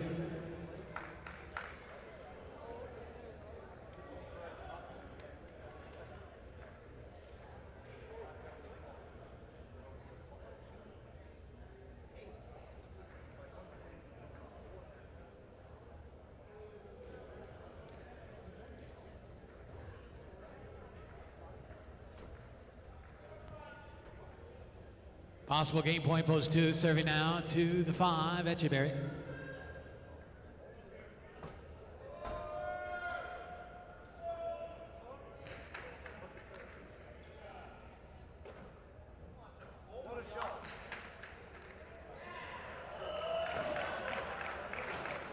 Point 5.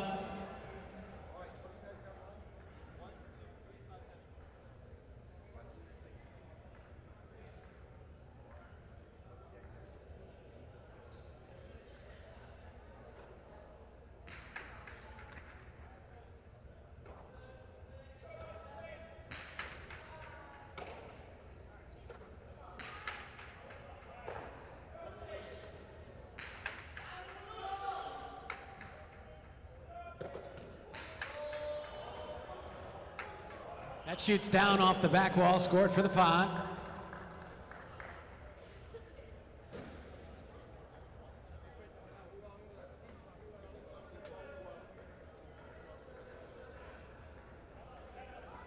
Possible game point, Echeverry, post 5, serving out of post 7, Argoitia.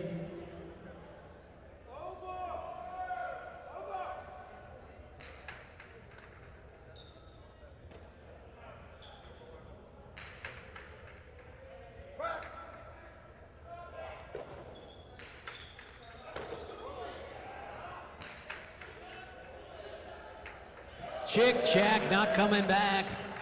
27.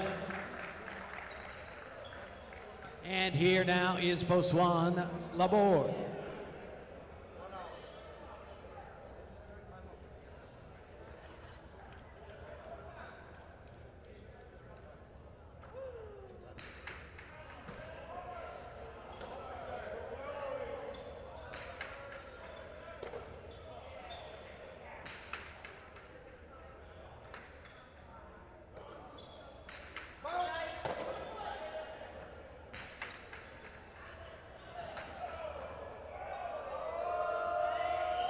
It's out of play, up in the red paint, up on the side wall.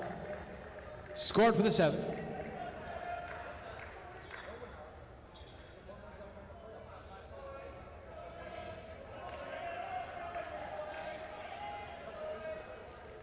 Possible game point for the 7.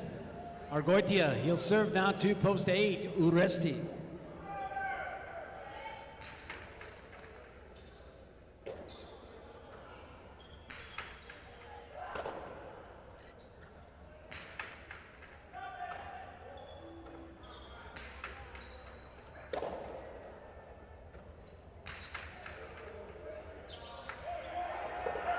Chick Jack winner, point and game, post 7.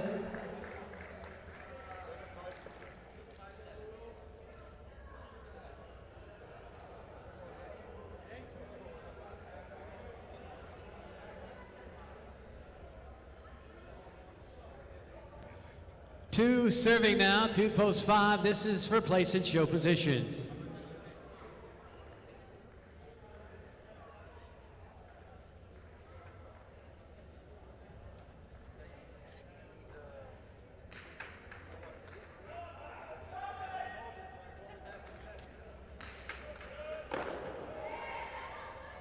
There's a Tejada.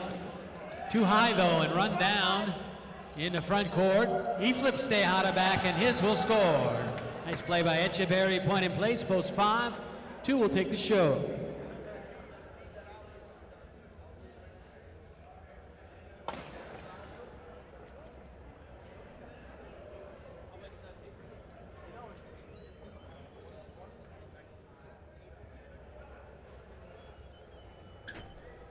Winning game number 5, post 7. Argoitia finishing second, post 5. Echeverry coming in third, post 2. Zugaitz. The Quinella 5-7, 34-60. 7-5 exacta, 76-80. 7-5-2 trifecta, $743.40. And to pick 3 numbers, 3, 8, and 7. No one had all 3. If you had 2 out of 3, you get back $47.20 on the $2 bet. Game 6 is up next. It is a doubles match. Spectacular 9 scoring, features the big paying superfecta. Make your selections. Place your bets now on the 6th game. Post time will be in 8 minutes.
We're back with our YouTube friends, and Dave Lamont is coming back up from the audience, giving us a report down there that there's lots of children here tonight. I think that's tremendous for the game. What do you think? Yeah, it's great. I mean, I think it's more so because it's the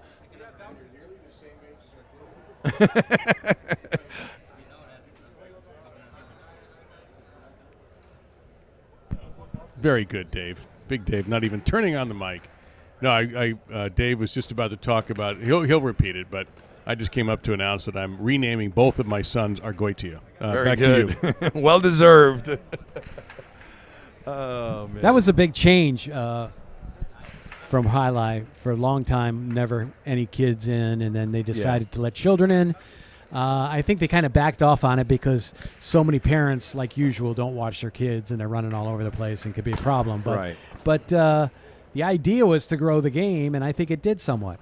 Yeah, well, it's funny because the first 3 years that I played Alai, I was underage. Well, when I was the ball boy, I was 16, and I was 15 when I started practicing at Miami Alai, and I wasn't allowed in the locker room or on the court or anywhere near the court like an hour before the performance. So we would come in early on, and back then we didn't play Sundays, so we would come in on Sundays and play.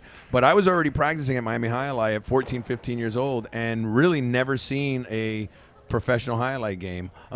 Well, with the exception of that, we used to have like these little field trips to the announcer's booth where we would sit up there on the second floor and watch like 1 or 2 games on a Friday or Saturday night. Well, the old story was that Joey used to come before he was allowed to play professionally. Right. And there was a couple holes, I think, in the wall on the side outside of the screen, and they used to watch through the hole in the wall from outside. Well, we used to go and practice at Urbea's Alai on Saturdays in the mornings with our parents, me and a small group of young kids like me, 11, 12 years old.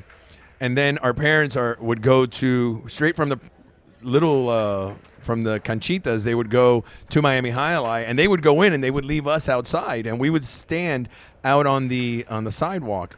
And the old La Concha restaurant was on that first floor there, and there was a little slit in the curtain that we could see a TV up on the wall. And we would take turns standing there watching the games on the TV and the wall. And there was always people like sitting right next to the window eating, but we didn't care. We were like 12 or 13 years old. And it was funny because people that were practicing earlier that afternoon with our parents, they would go in and they would say hello to us as they walked by, and they would win a trifecta or something, and then they would come out with a bunch of hot dogs and popcorn and sodas for us. We were like little street kids. It was funny. I remember, when your son and I and a couple of his friends were throwing the ball off the wall outside of the security office, outside at Highlight. That was the first show that we did. That was the first time I met him. Yeah. And now he's playing, of course, professionally at Magic City. Right. Was he like immediately turned on to the game because you played and kind of like you were? Yeah, well, he, ever since he was probably, I remember I have a picture of him in the crib with a small little basket that we brought back from Spain. But, yeah, ever since he was 3 or 4 years old, he had a cesta, and he would love to go to the locker room, more so when he was like, 10 or 11 years old. Being a young boy, he saw the life that we lived in the locker room. And I remember telling him when he was like 12 or 13 years old that the locker room is the only place that he could say the F word, that he could never say it in front of his mom or his grandmother or anybody else. But when you're in the locker room, and that's mainly I said that because he saw the way I was in the locker room. And he really enjoyed that life. But, yeah, as far as playing is concerned, ever since he was maybe 5, 6 years old, he would go with me, and we would throw the ball around at Miami Highlight for a little while before I played. And now your grandson, Chris's son, is he going to be a Highlight player?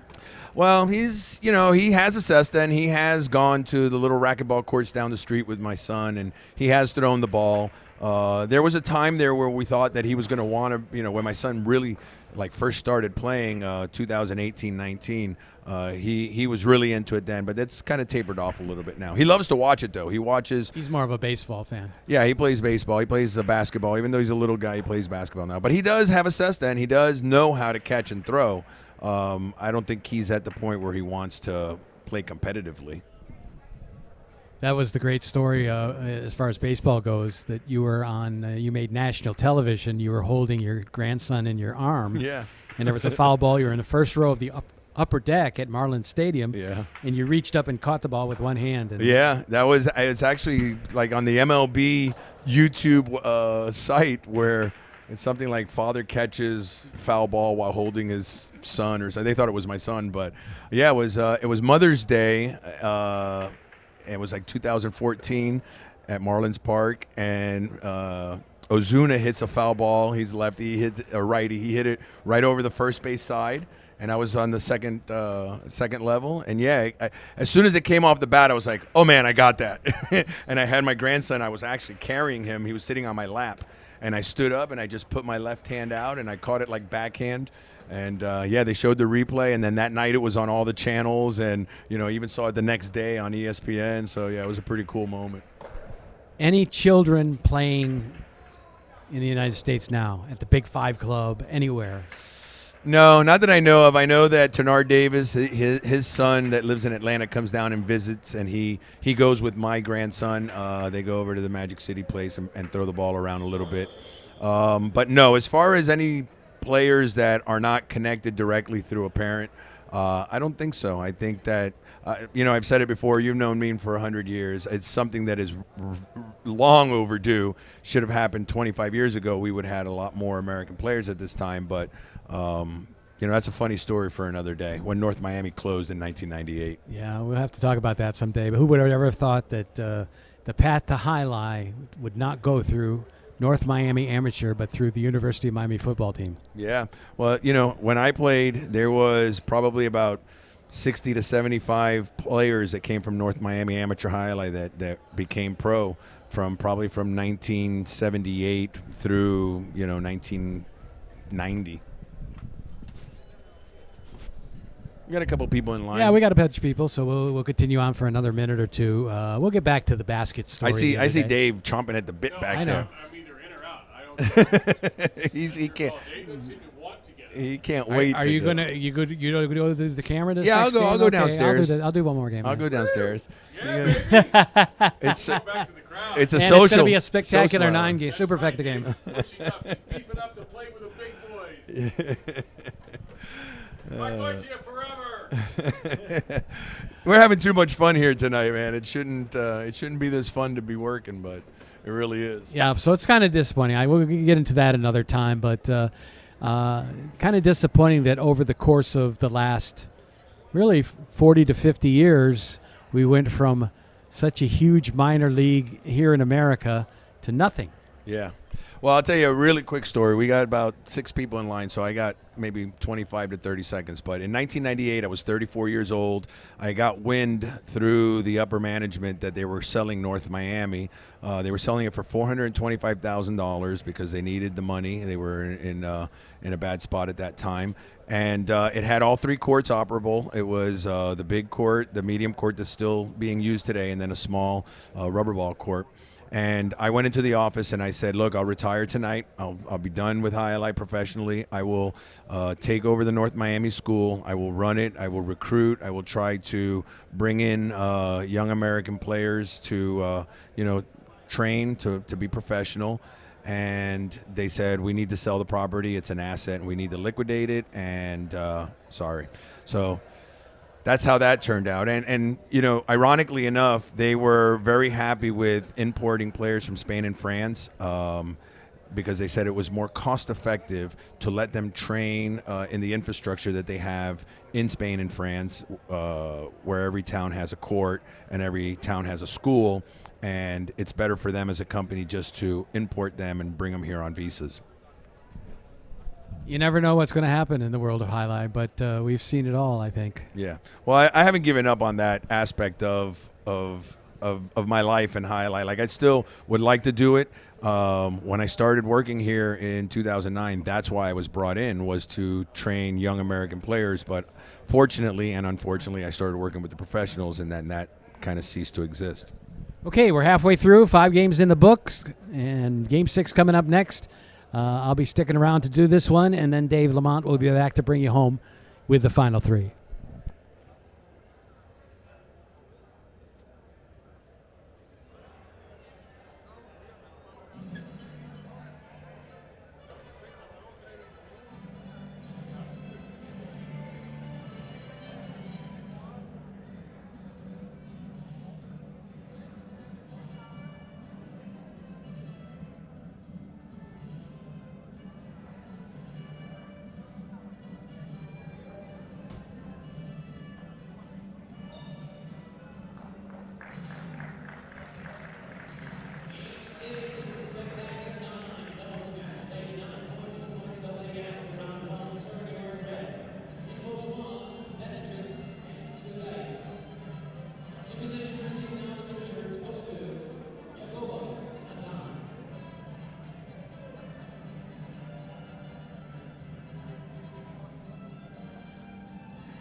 That one's off the cesta. Two gets another point.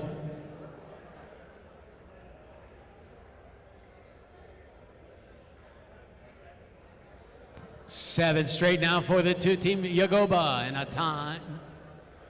Trying to stop them will be the one team Benetrix and Zugaitz. Points are double. Possible game point for the two team. Looking for 9 the hard way.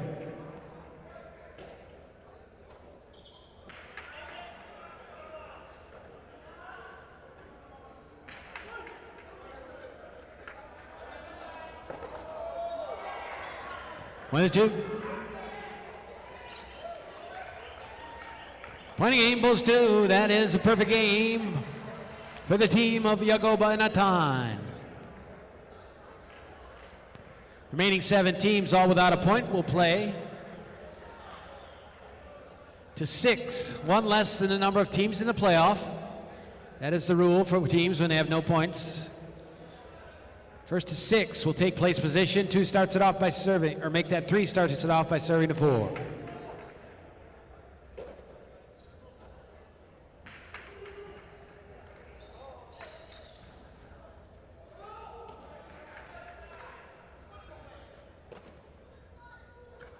Corta the inside, and the catch there by Urrutia.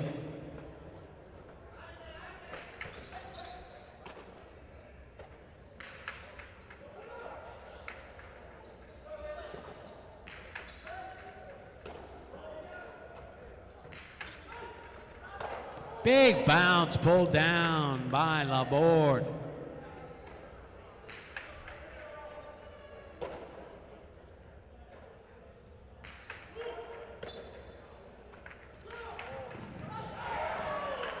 Ramate winner, point 3. 3 now serving to the 5 team. That is Lalu and Oyardi.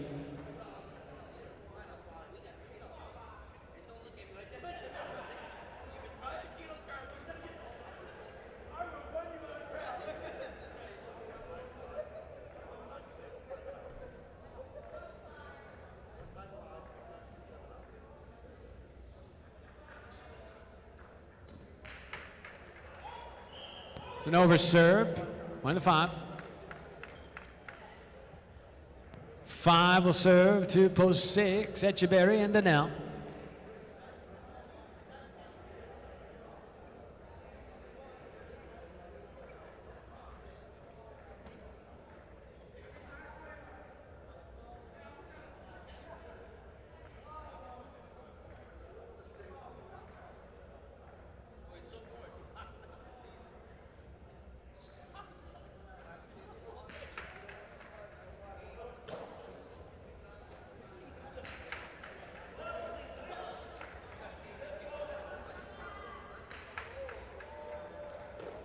Nice catch on the backhand there by Dania.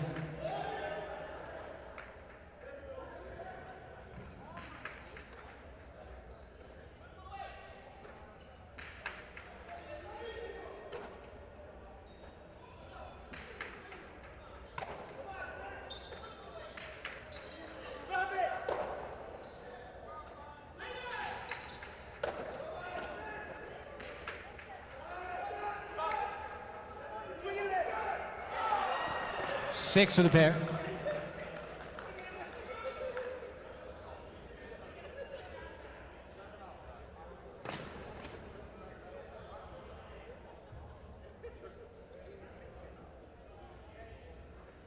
Six serving to post 7. That is Vicente and Oyenard.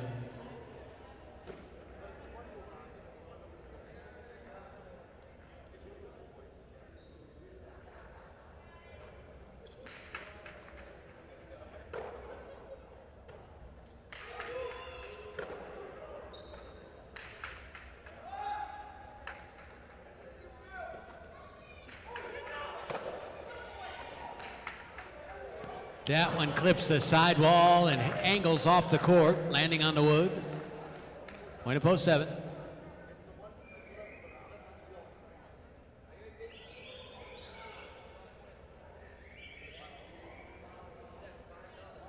And now post 7 will serve to post 8. That is Chanika and Tukale.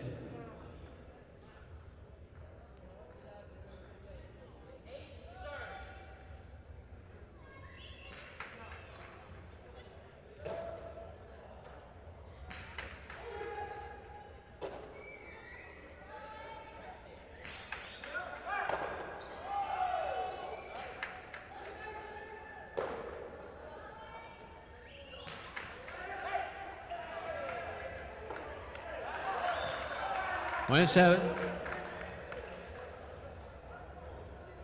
Possible place point, post 7, serving now to post 1. Benetrix and Zugait.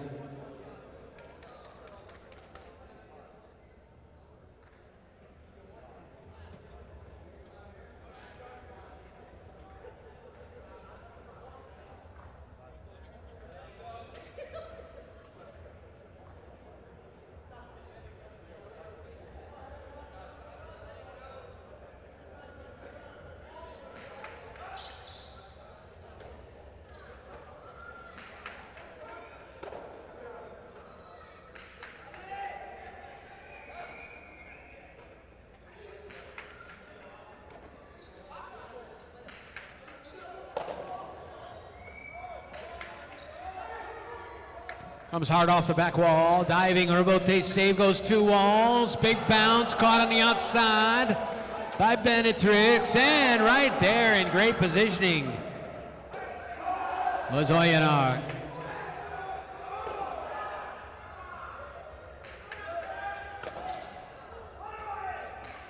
Benetrix into the backcourt, Oyenard with a forehand. Big bounce pulled down by Zugait.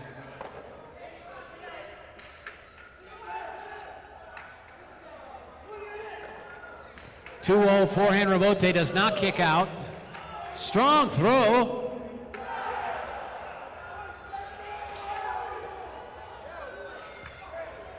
And there's the soft inside placement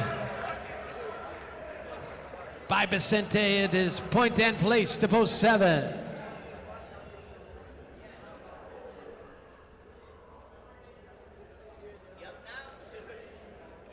So 7 takes place position. 3, 5, and 6 will play now for show and quad.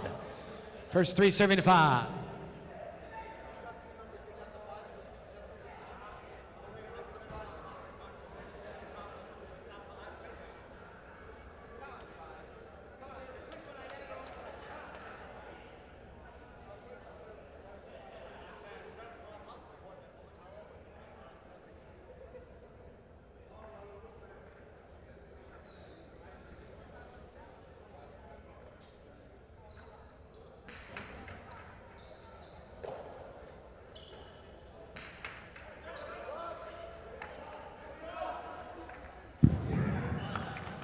That is into the cushion, point 5.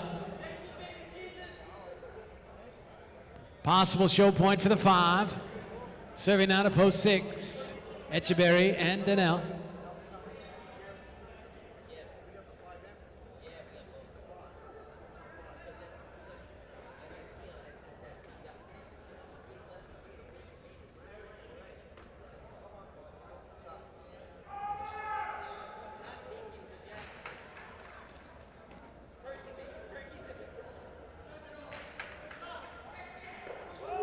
Backhand catch, beautiful play there by Oyardi.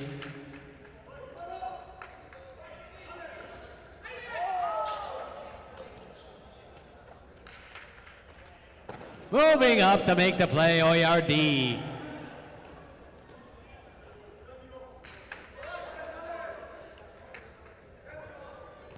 Here's the rebote back to the inside, moving up to get it is Daniel.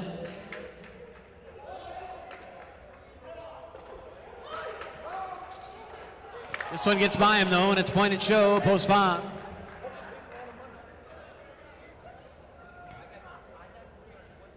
$275, your order finish here, and we play now for quad position to complete the superfecta. 3-7-6. Winner this point will take the quad.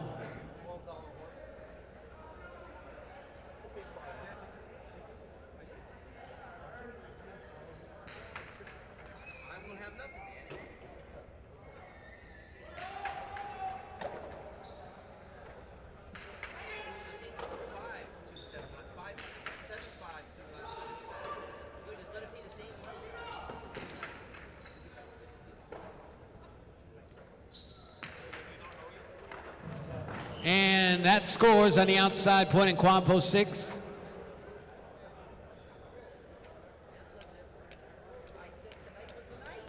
Two, 7, 5, 6. Your order finish here in game number 6. Winning the game post 2, Yagoba.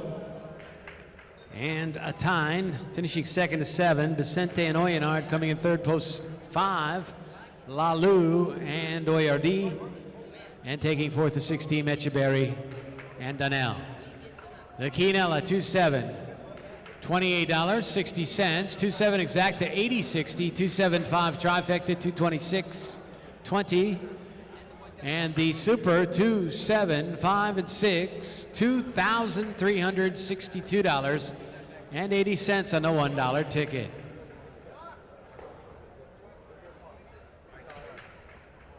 Game number 7 is up next. It is double spectacular. 7 scoring, and it starts the late pick 3. Here's a change here in game 7, post 7 in the front court. Take out Arrieta, substitute Echeberry. 36 Echeberry in for Arrieta. He'll team with Daniel in post number 7. If you're looking to head to other scratches affecting the pick 3, game 8 also affected. Arrieta out of post 4. Place him with number 23, Lalu. Lalu will replace Arrieta, post number 4 of game 8. No changes in the 9th. Post time now for game number 7. We'll be in 7 minutes.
Here we go, game number 7, a spectacular 7 match. And the beginning of the pick 3, Libois and Oyonard will be serving in the red at post 1 with Aron and Cabanillas in the blue at post 2, receiving.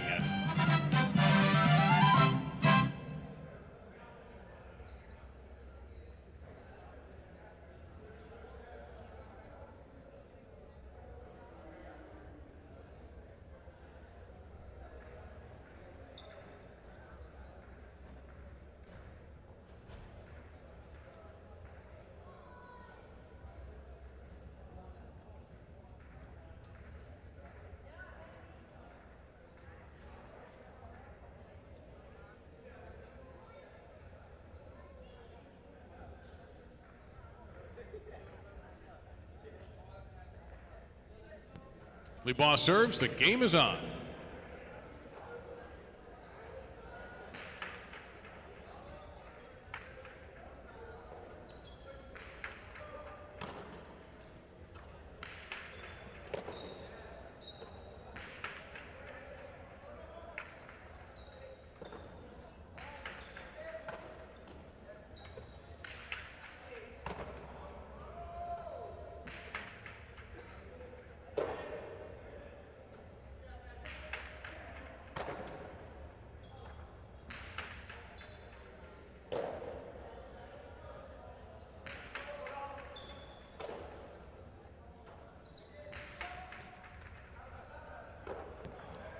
And that point goes with 2. Now in the white, Yagoba and a tie, post 3.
Great catch there by Cabanillas.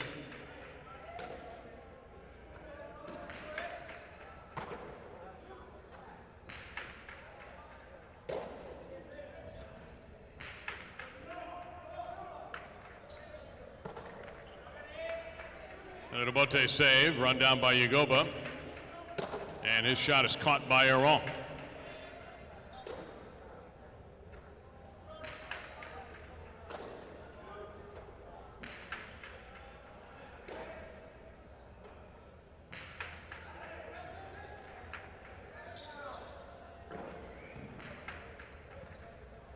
Big bounce, and it's handled by a Tyne. And a time with the Bote Pronto.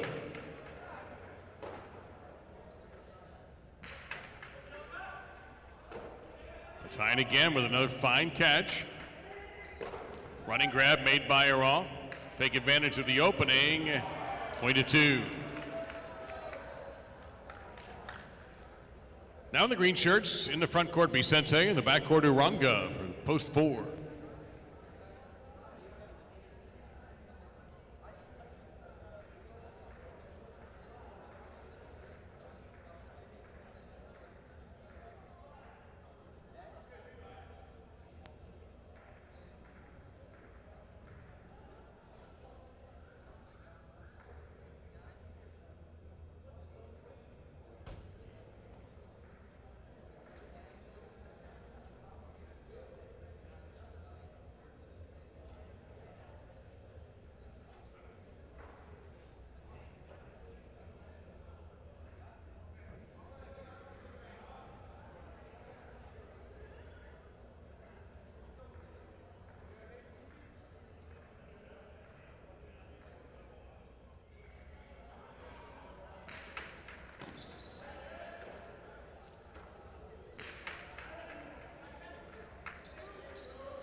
That's point 4.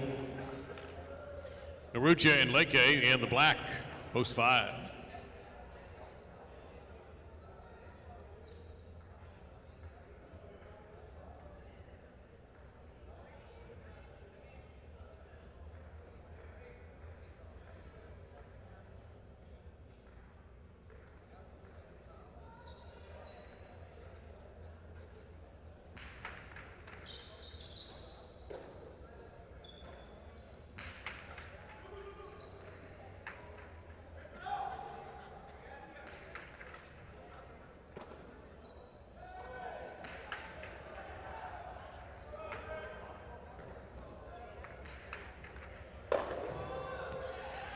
Narucha after a fine catch, trying to get into that corner, but it's interrupted by Uranga. Point to 4. Now Uresti with Tukule in the gold, post 6.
Hard right side, and a steady catch by Uranga. Uresti trying again, looking for the big hop, but it's handled well.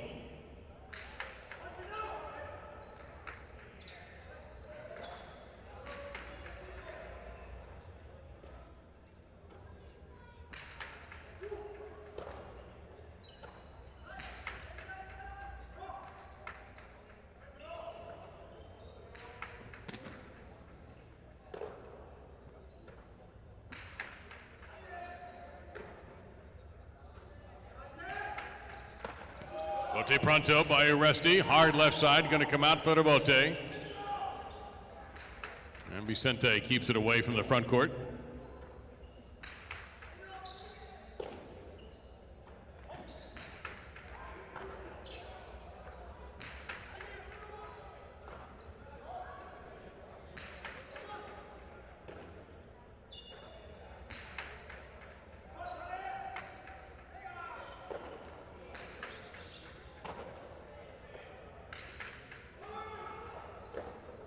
Fine grab there by Uranga.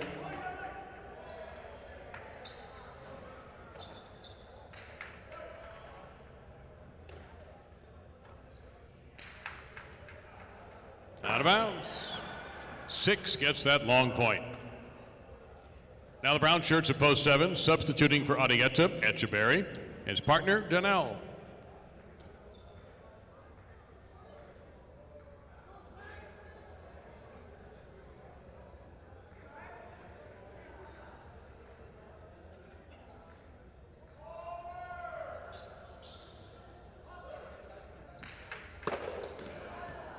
Point 6.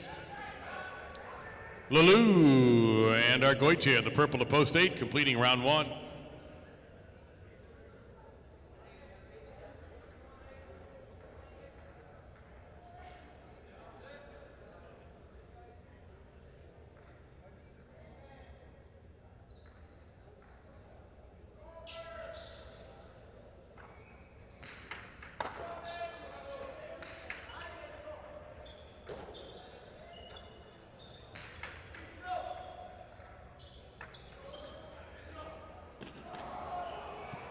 And 6 scores again.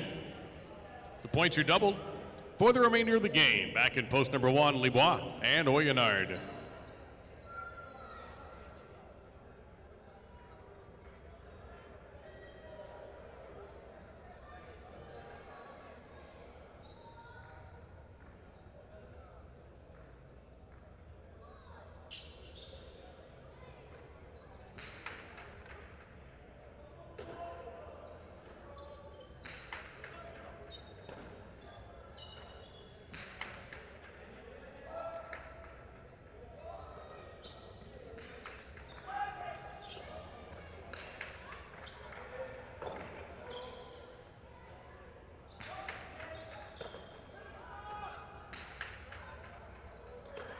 Scooped up by Oyenard.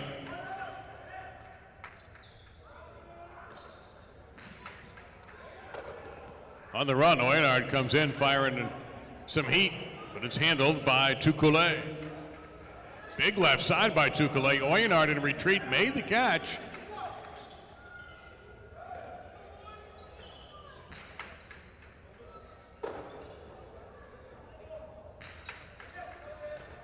Terrific catch there by Uresti off the wall.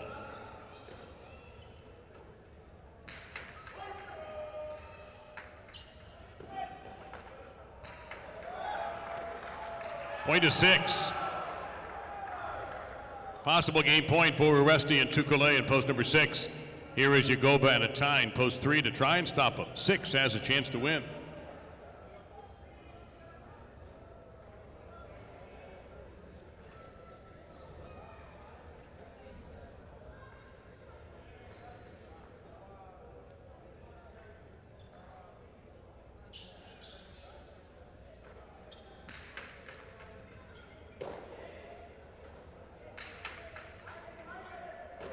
Tukule in the corner.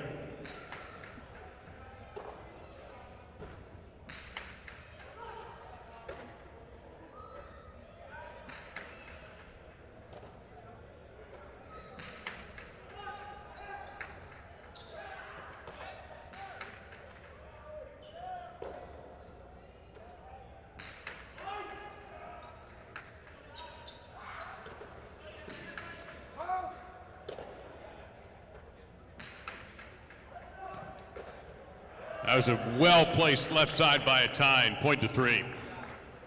Aral and Cabanillas in post number 2.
At the wall, Atine comes through the right side. Aral moved in. Gramate is out of bounds, point 3. Returning to receive the serve, Aruchia and Leke, post 5 team.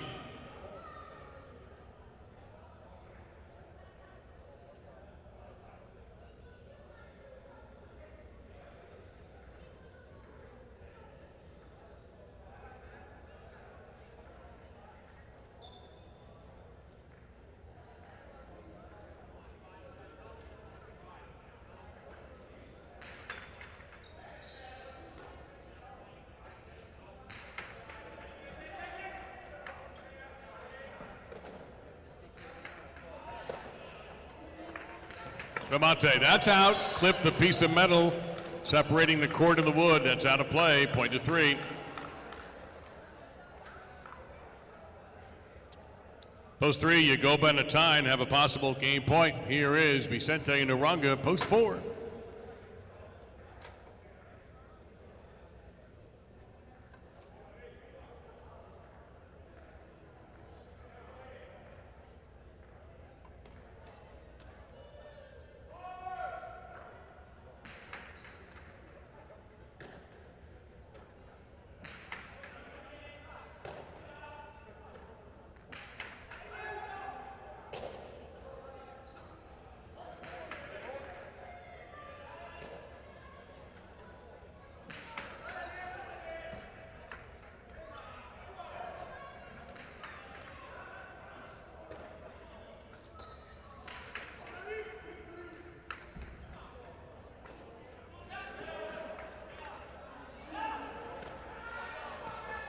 From the 5, a tying. That is a vicious left side.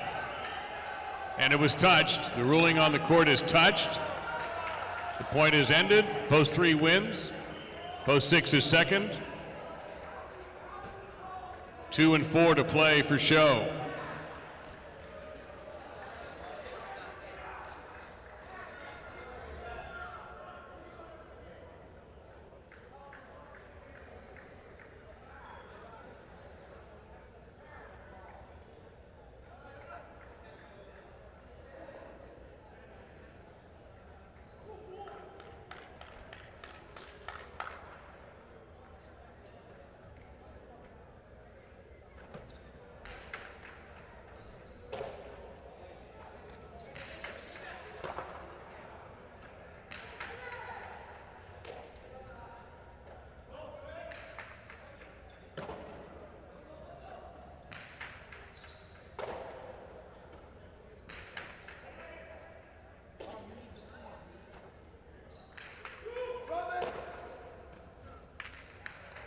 Sidearm. Winner by Vicente. Went to 4.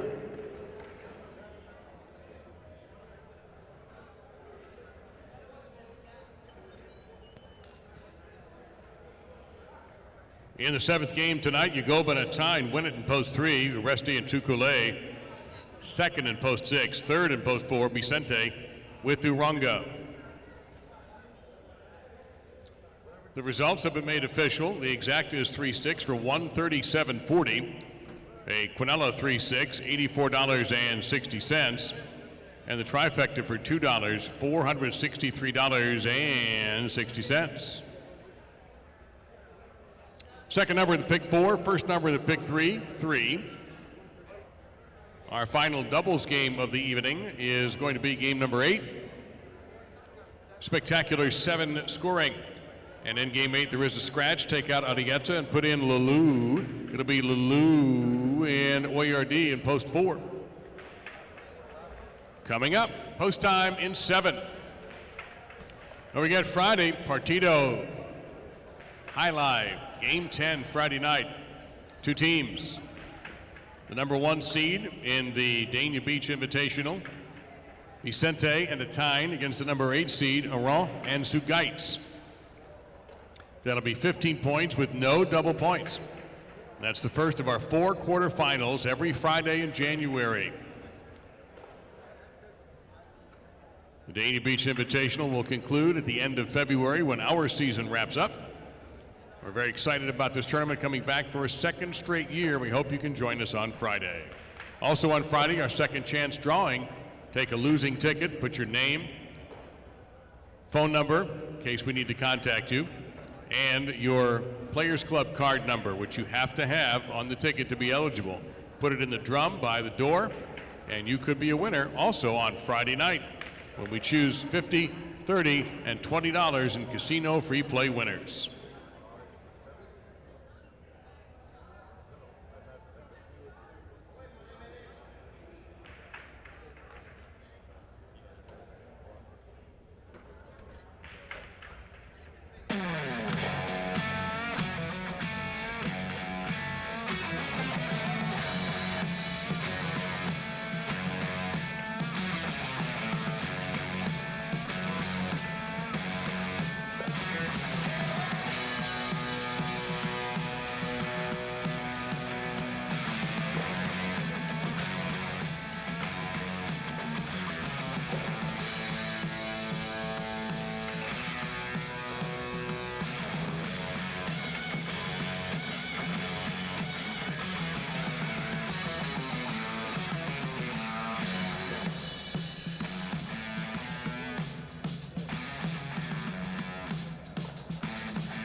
Game number 8, spectacular 7 doubles match.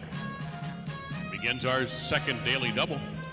A raw and a tie, the A team in the red of post 1. Benetrix and Toucoulé in the blue of post 2 will be receiving the serve.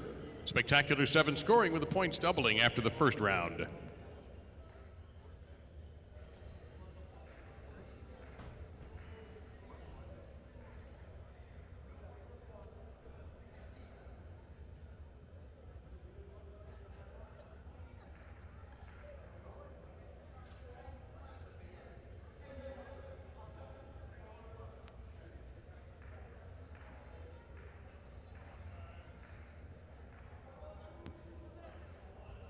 Here's the serve, and this game has begun.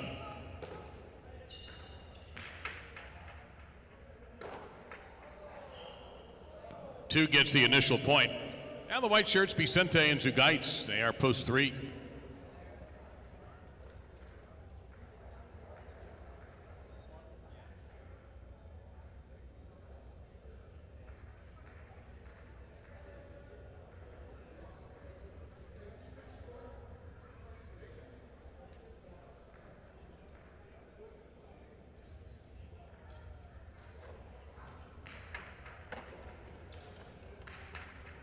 To the inside, but it's going to be caught by Benetrix in time.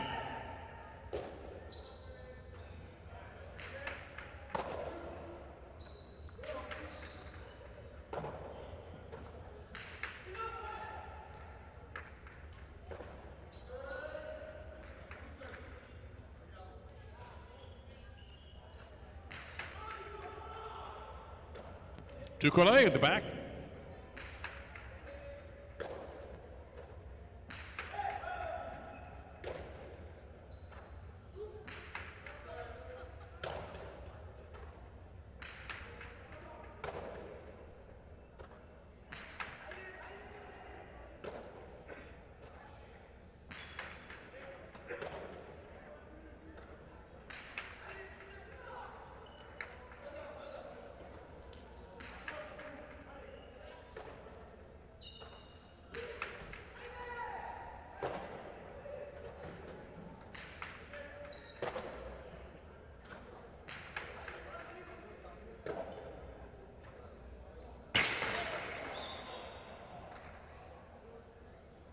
That's a point for the 2. It'll bring out in the green of post 4, Lalou, substituting for Arietta and Oyardi.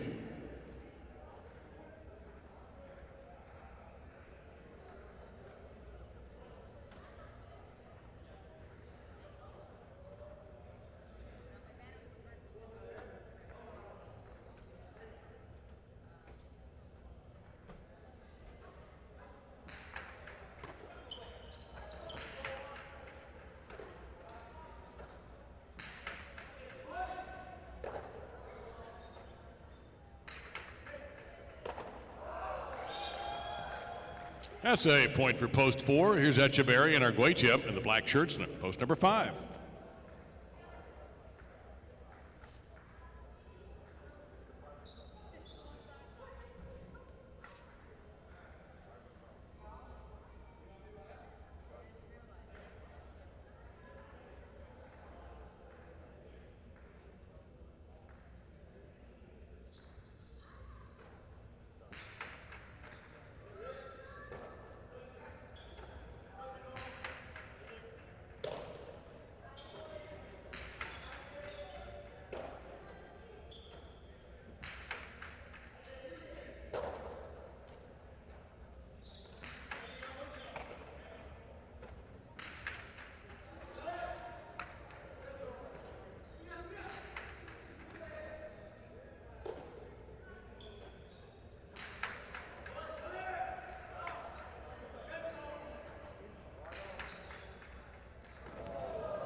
And that falls in for post 4.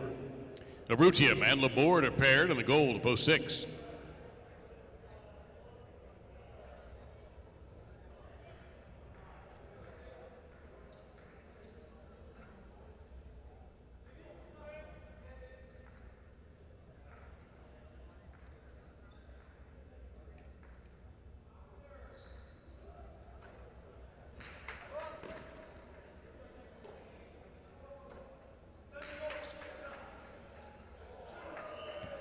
That's a point for the 6.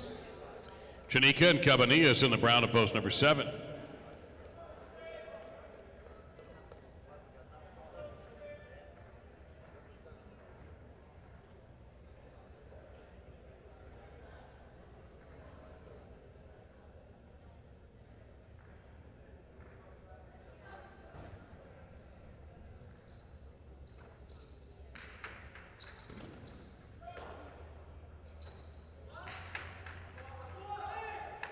Chula, point 7. Libois and Oenar, purple to post 8, completing round 1.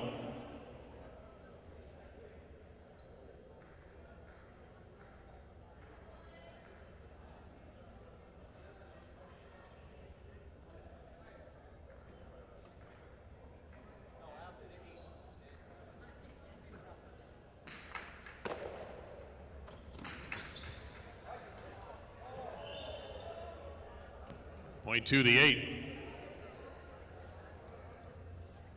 The double point round commences with the one team of a Rouen and a Tyne.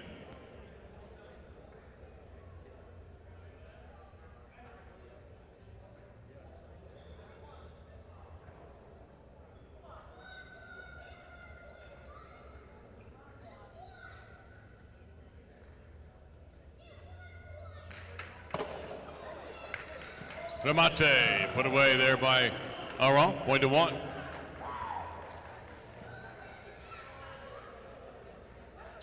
Vicente and Zugaitz, they are post 3.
At the back wall, that's Zugaitz. And wrong. The Ramate caught by Vicente, all out on the return. Point to 3.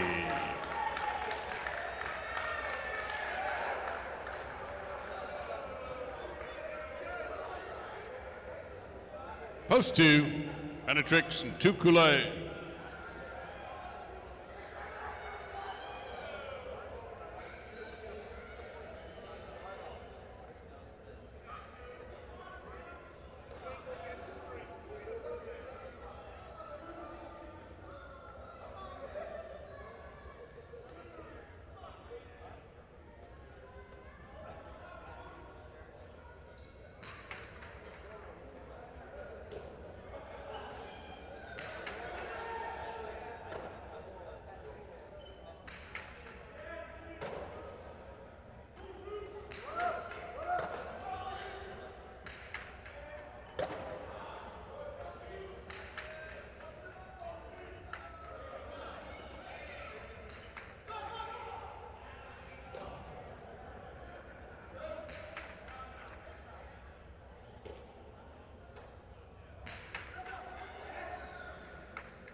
Tough save. They That's the play. Almost got there to Tukule, but put away. Point 3. Now Echeverry and Arguitia, post 5.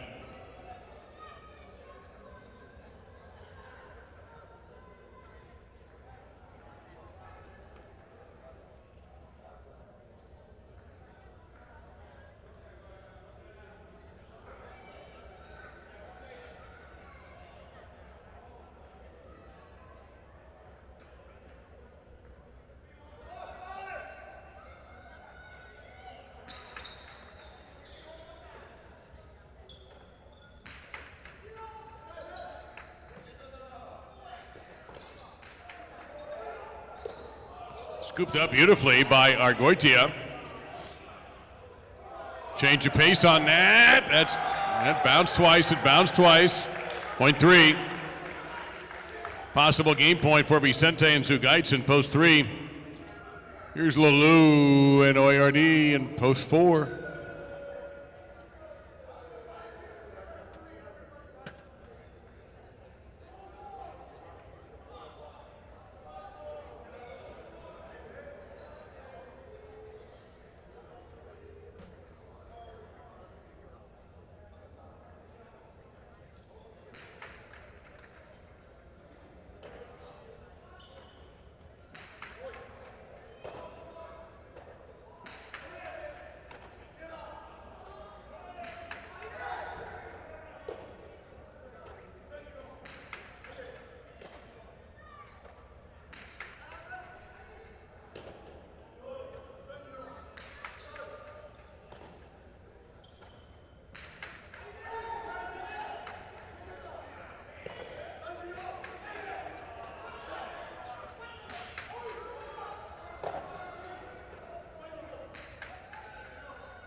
High bounce, and it's handled by Zugaitz. He returns the right side.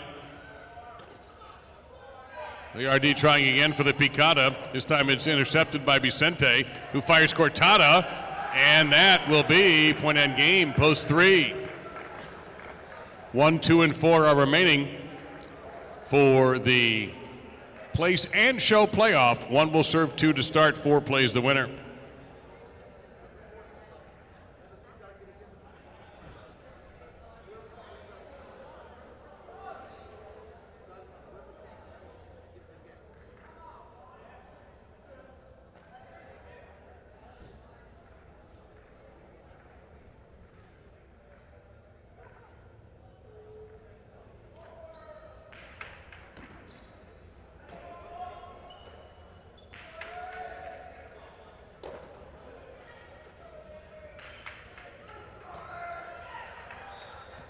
Point of the 1.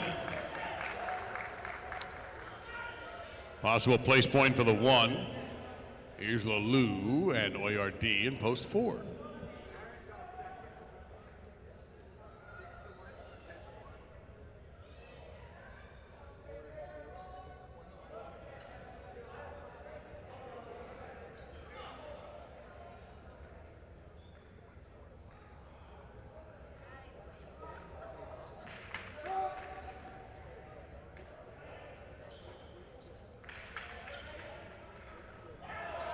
Point of 4. For a place and show, 4 will serve 1.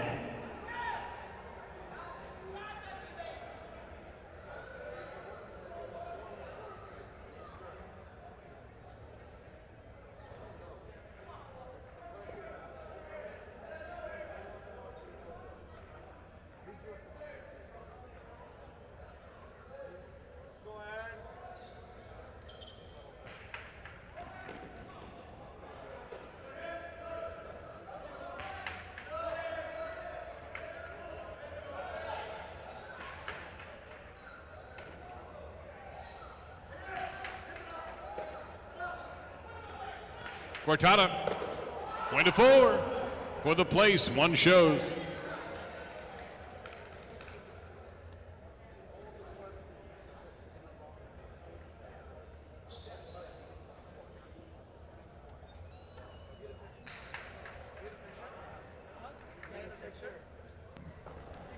Vicente and Zugaitz, the winners in post number 3. Lulu and Oyard, second in post 4. A Raw and a Tyne, third in post number 1.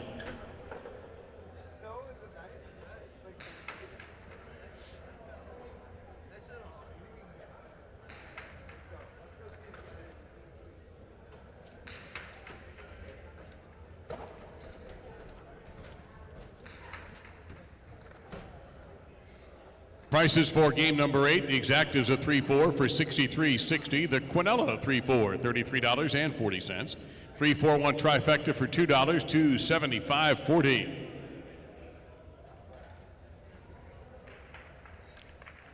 And in the pick 3, second number is 3. Third number of the pick 4 is 3. First half of the daily double is 3. Our final game tonight will be game 9 singles. No changes in this game.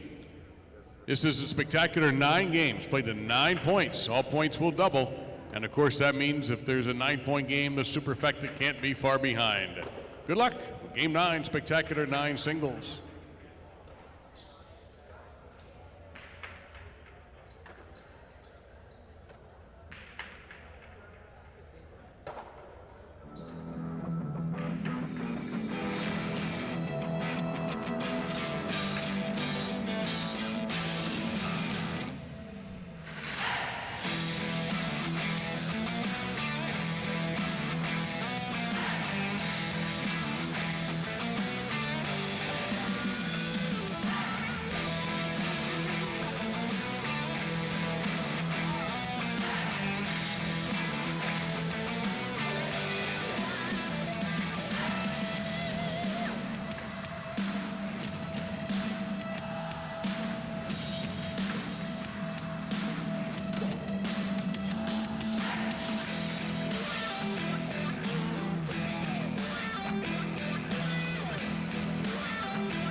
Don't test me.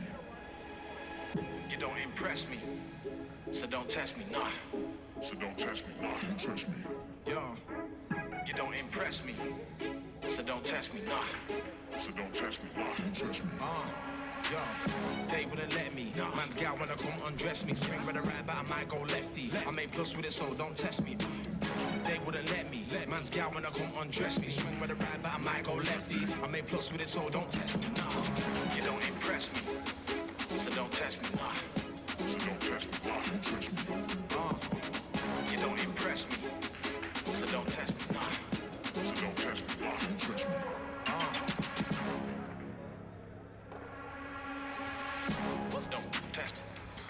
Don't test me. Don't test me. Don't test me.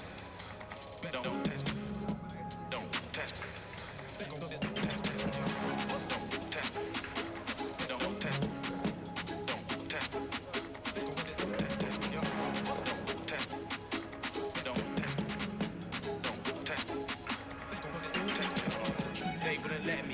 Man's gal wanna come undress me. Swing with a right, but I might go lefty. I may plus with it, so don't test me.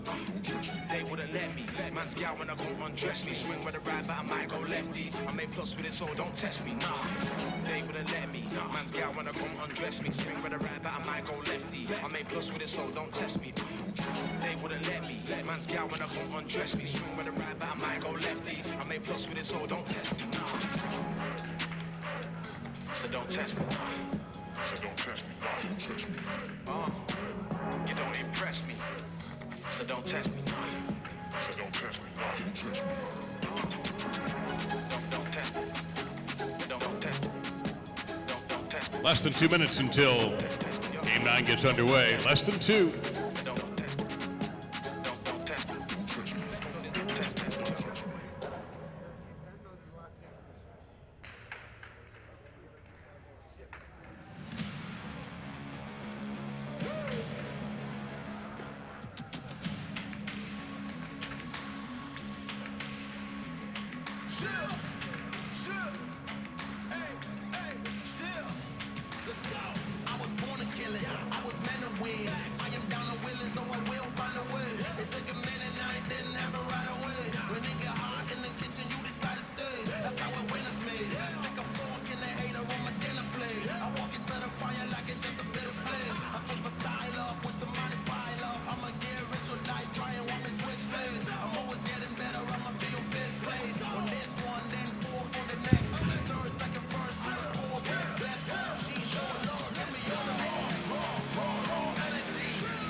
Is Game 9 singles, spectacular 9 scoring with Tukule. He'll be serving in the red of post number 1, and Aruchia in the blue of post 2. He's receiving.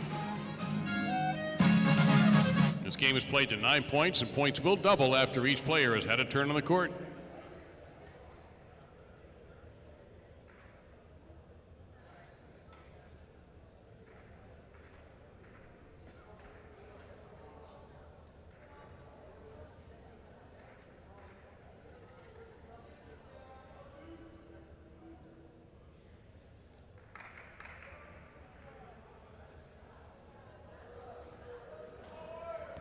Serves in the air, we're underway.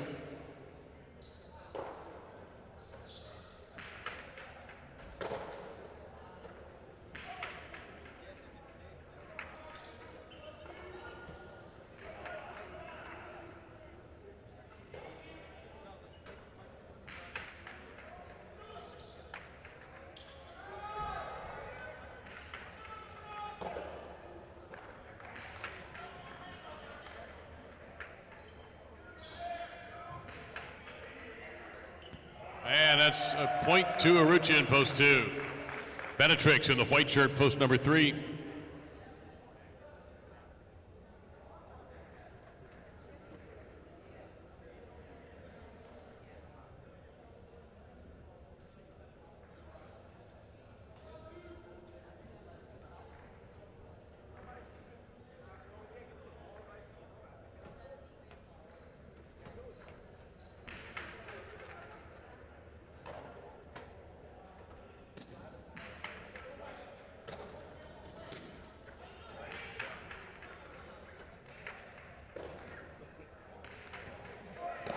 Long rebote is caught by Arucha. Round the world we go, point to 2. Oyonard in the green shirt, post 4.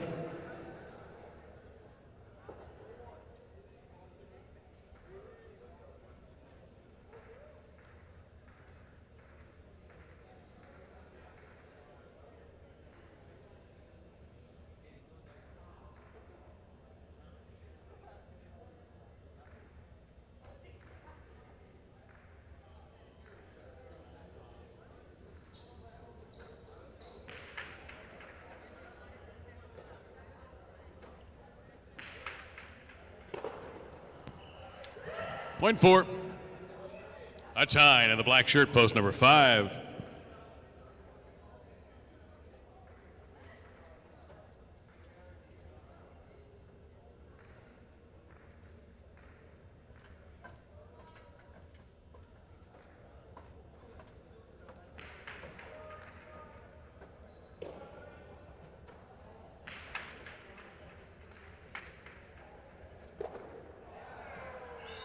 Five is on the board. Here's Vicente in the goal to post 6.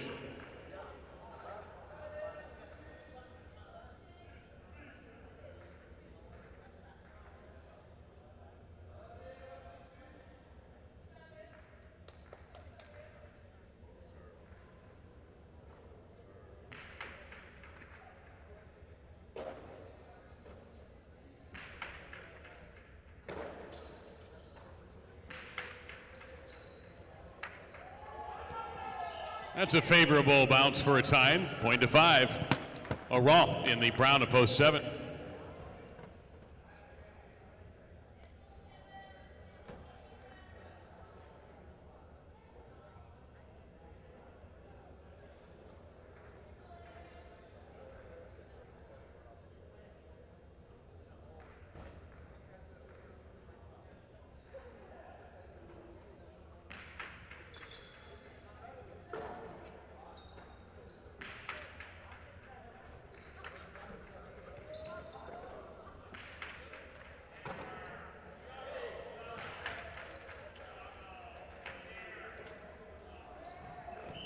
And Oran gets a point, post 7. Here is Oyardi in the purple to post 8 to finish off the single point round.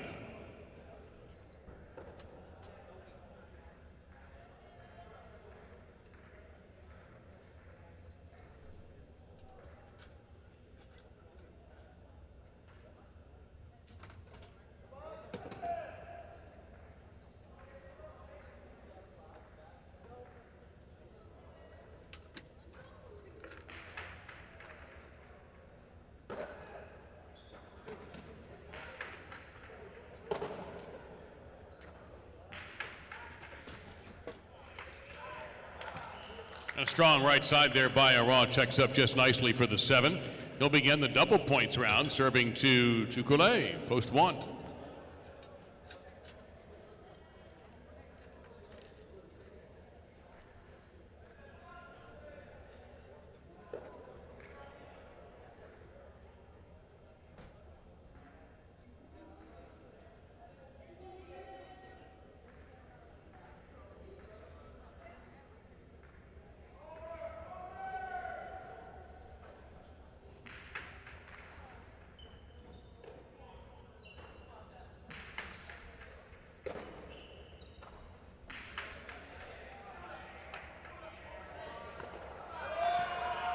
That's another favorable bounce. Point to the 7. Benetrix in post 3.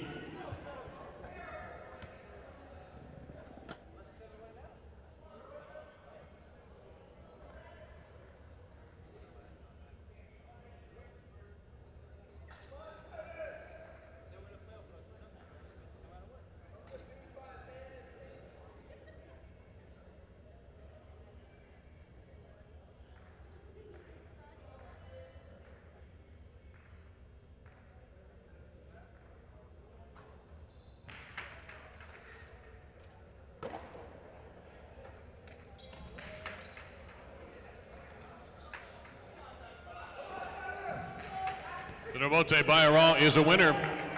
Point to 7. Now Arrutia at post 2.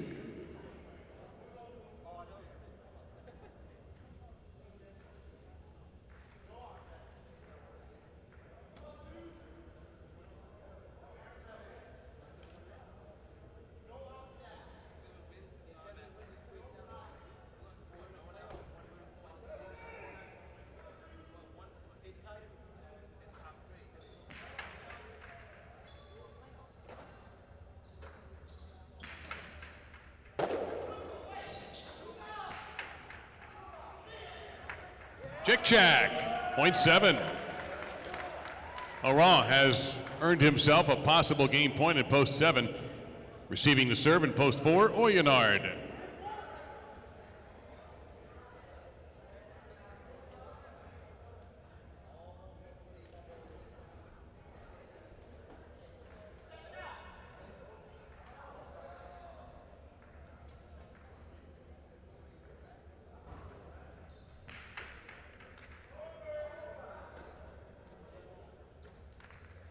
Carom by Oyonard.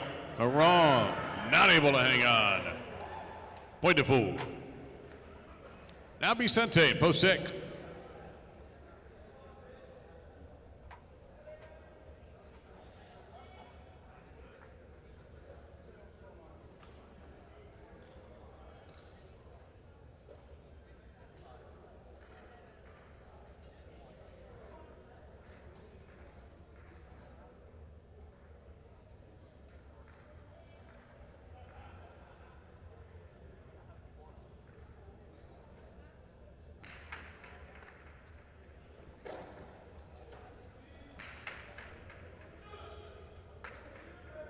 That does not come out.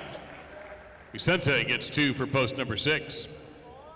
He'll serve to the 5, a tyne.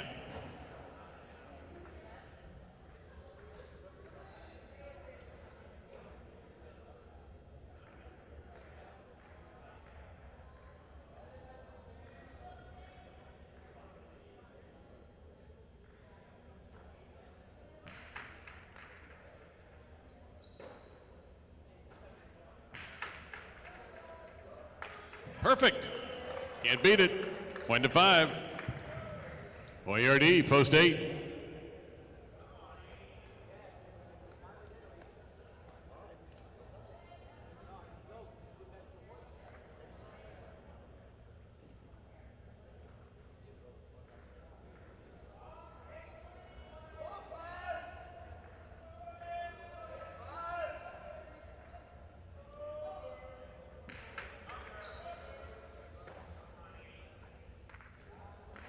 Goes for the soft 2-wall.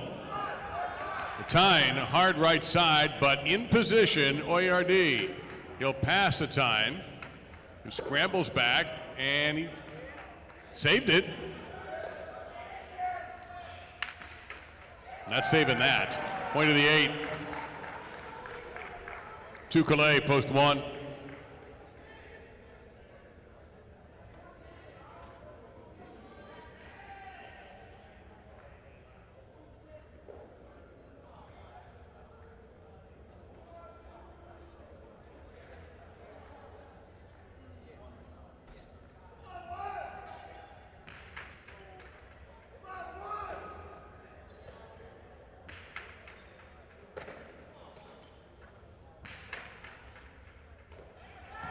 One of the 8. Benetrix, post 3.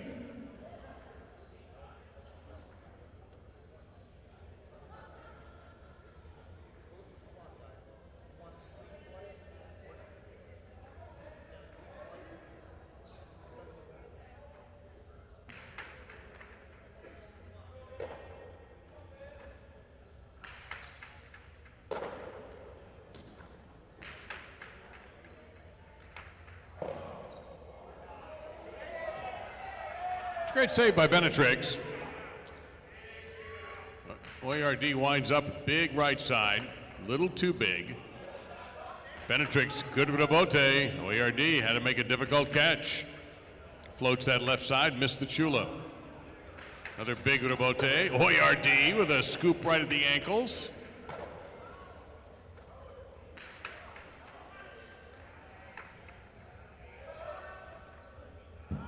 Point 3. Here's Urrutia, post 2.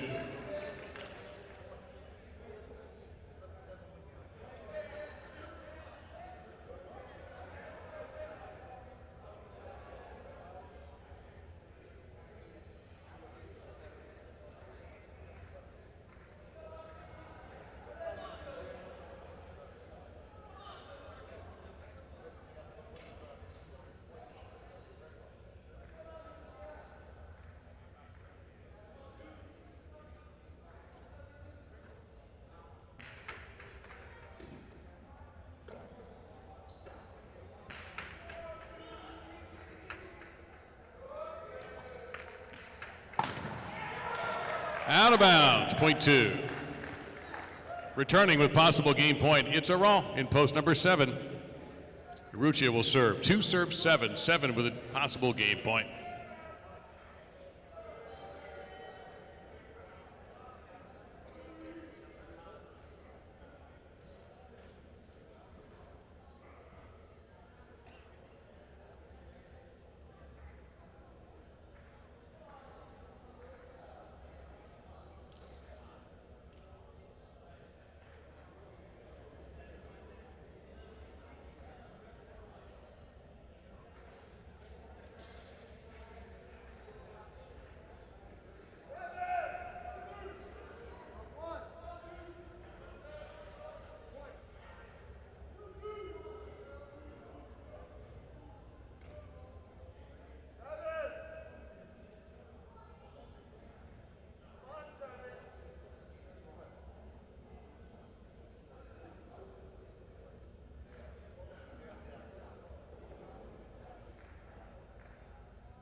Aron right there midcourt.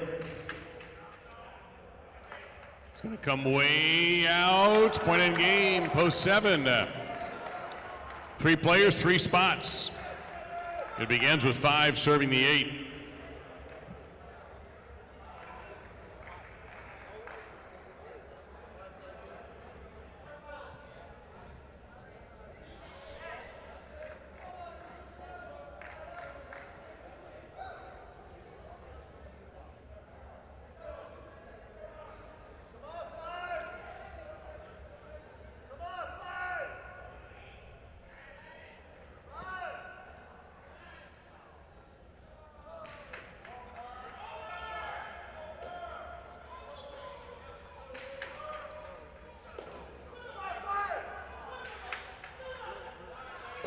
Out.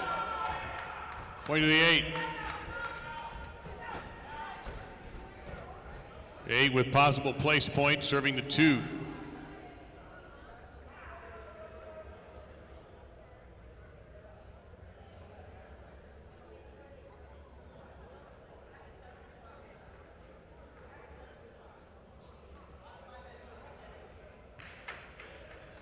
Over serve. Point 2. 2 and 8 to play. Place and show.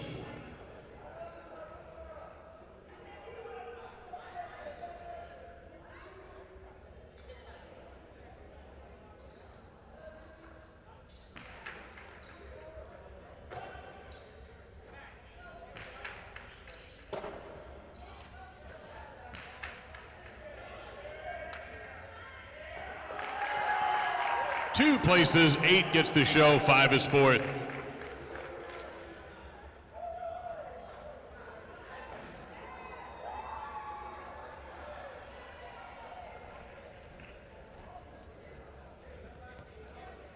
Game 9 is in the book.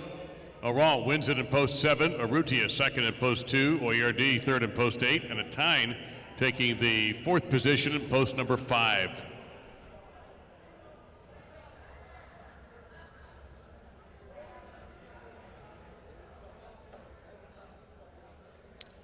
The results are official. 7-2 exacta, $74. 2-7 Quinella, $40.20. 7-2-8 trifecta, $1,389.80. Dollar super effective, 5,795.20. The 10 cent, 579.52. A 3-7 daily double, 102.60. 2 of 4 in the pick 4, $5.70 for 2-3-3-7 combo. So the carry forward for tomorrow night at 7 o'clock is $91 and a couple of pennies. And the $2 pick 3, 3-3-7, 278.40. And that's it for an exciting day of Dania Alai at the casino at Dania Beach. We're back at it tomorrow night for one performance at 7 p.m. And don't forget, mark Friday on your calendar. Friday night, the first of our quarterfinal partidos for the second annual Dania Beach Invitational. For all of us at the casino at Dania Beach and Dania Alai, Dave Lamont saying so long from the Sunshine State. See you tomorrow.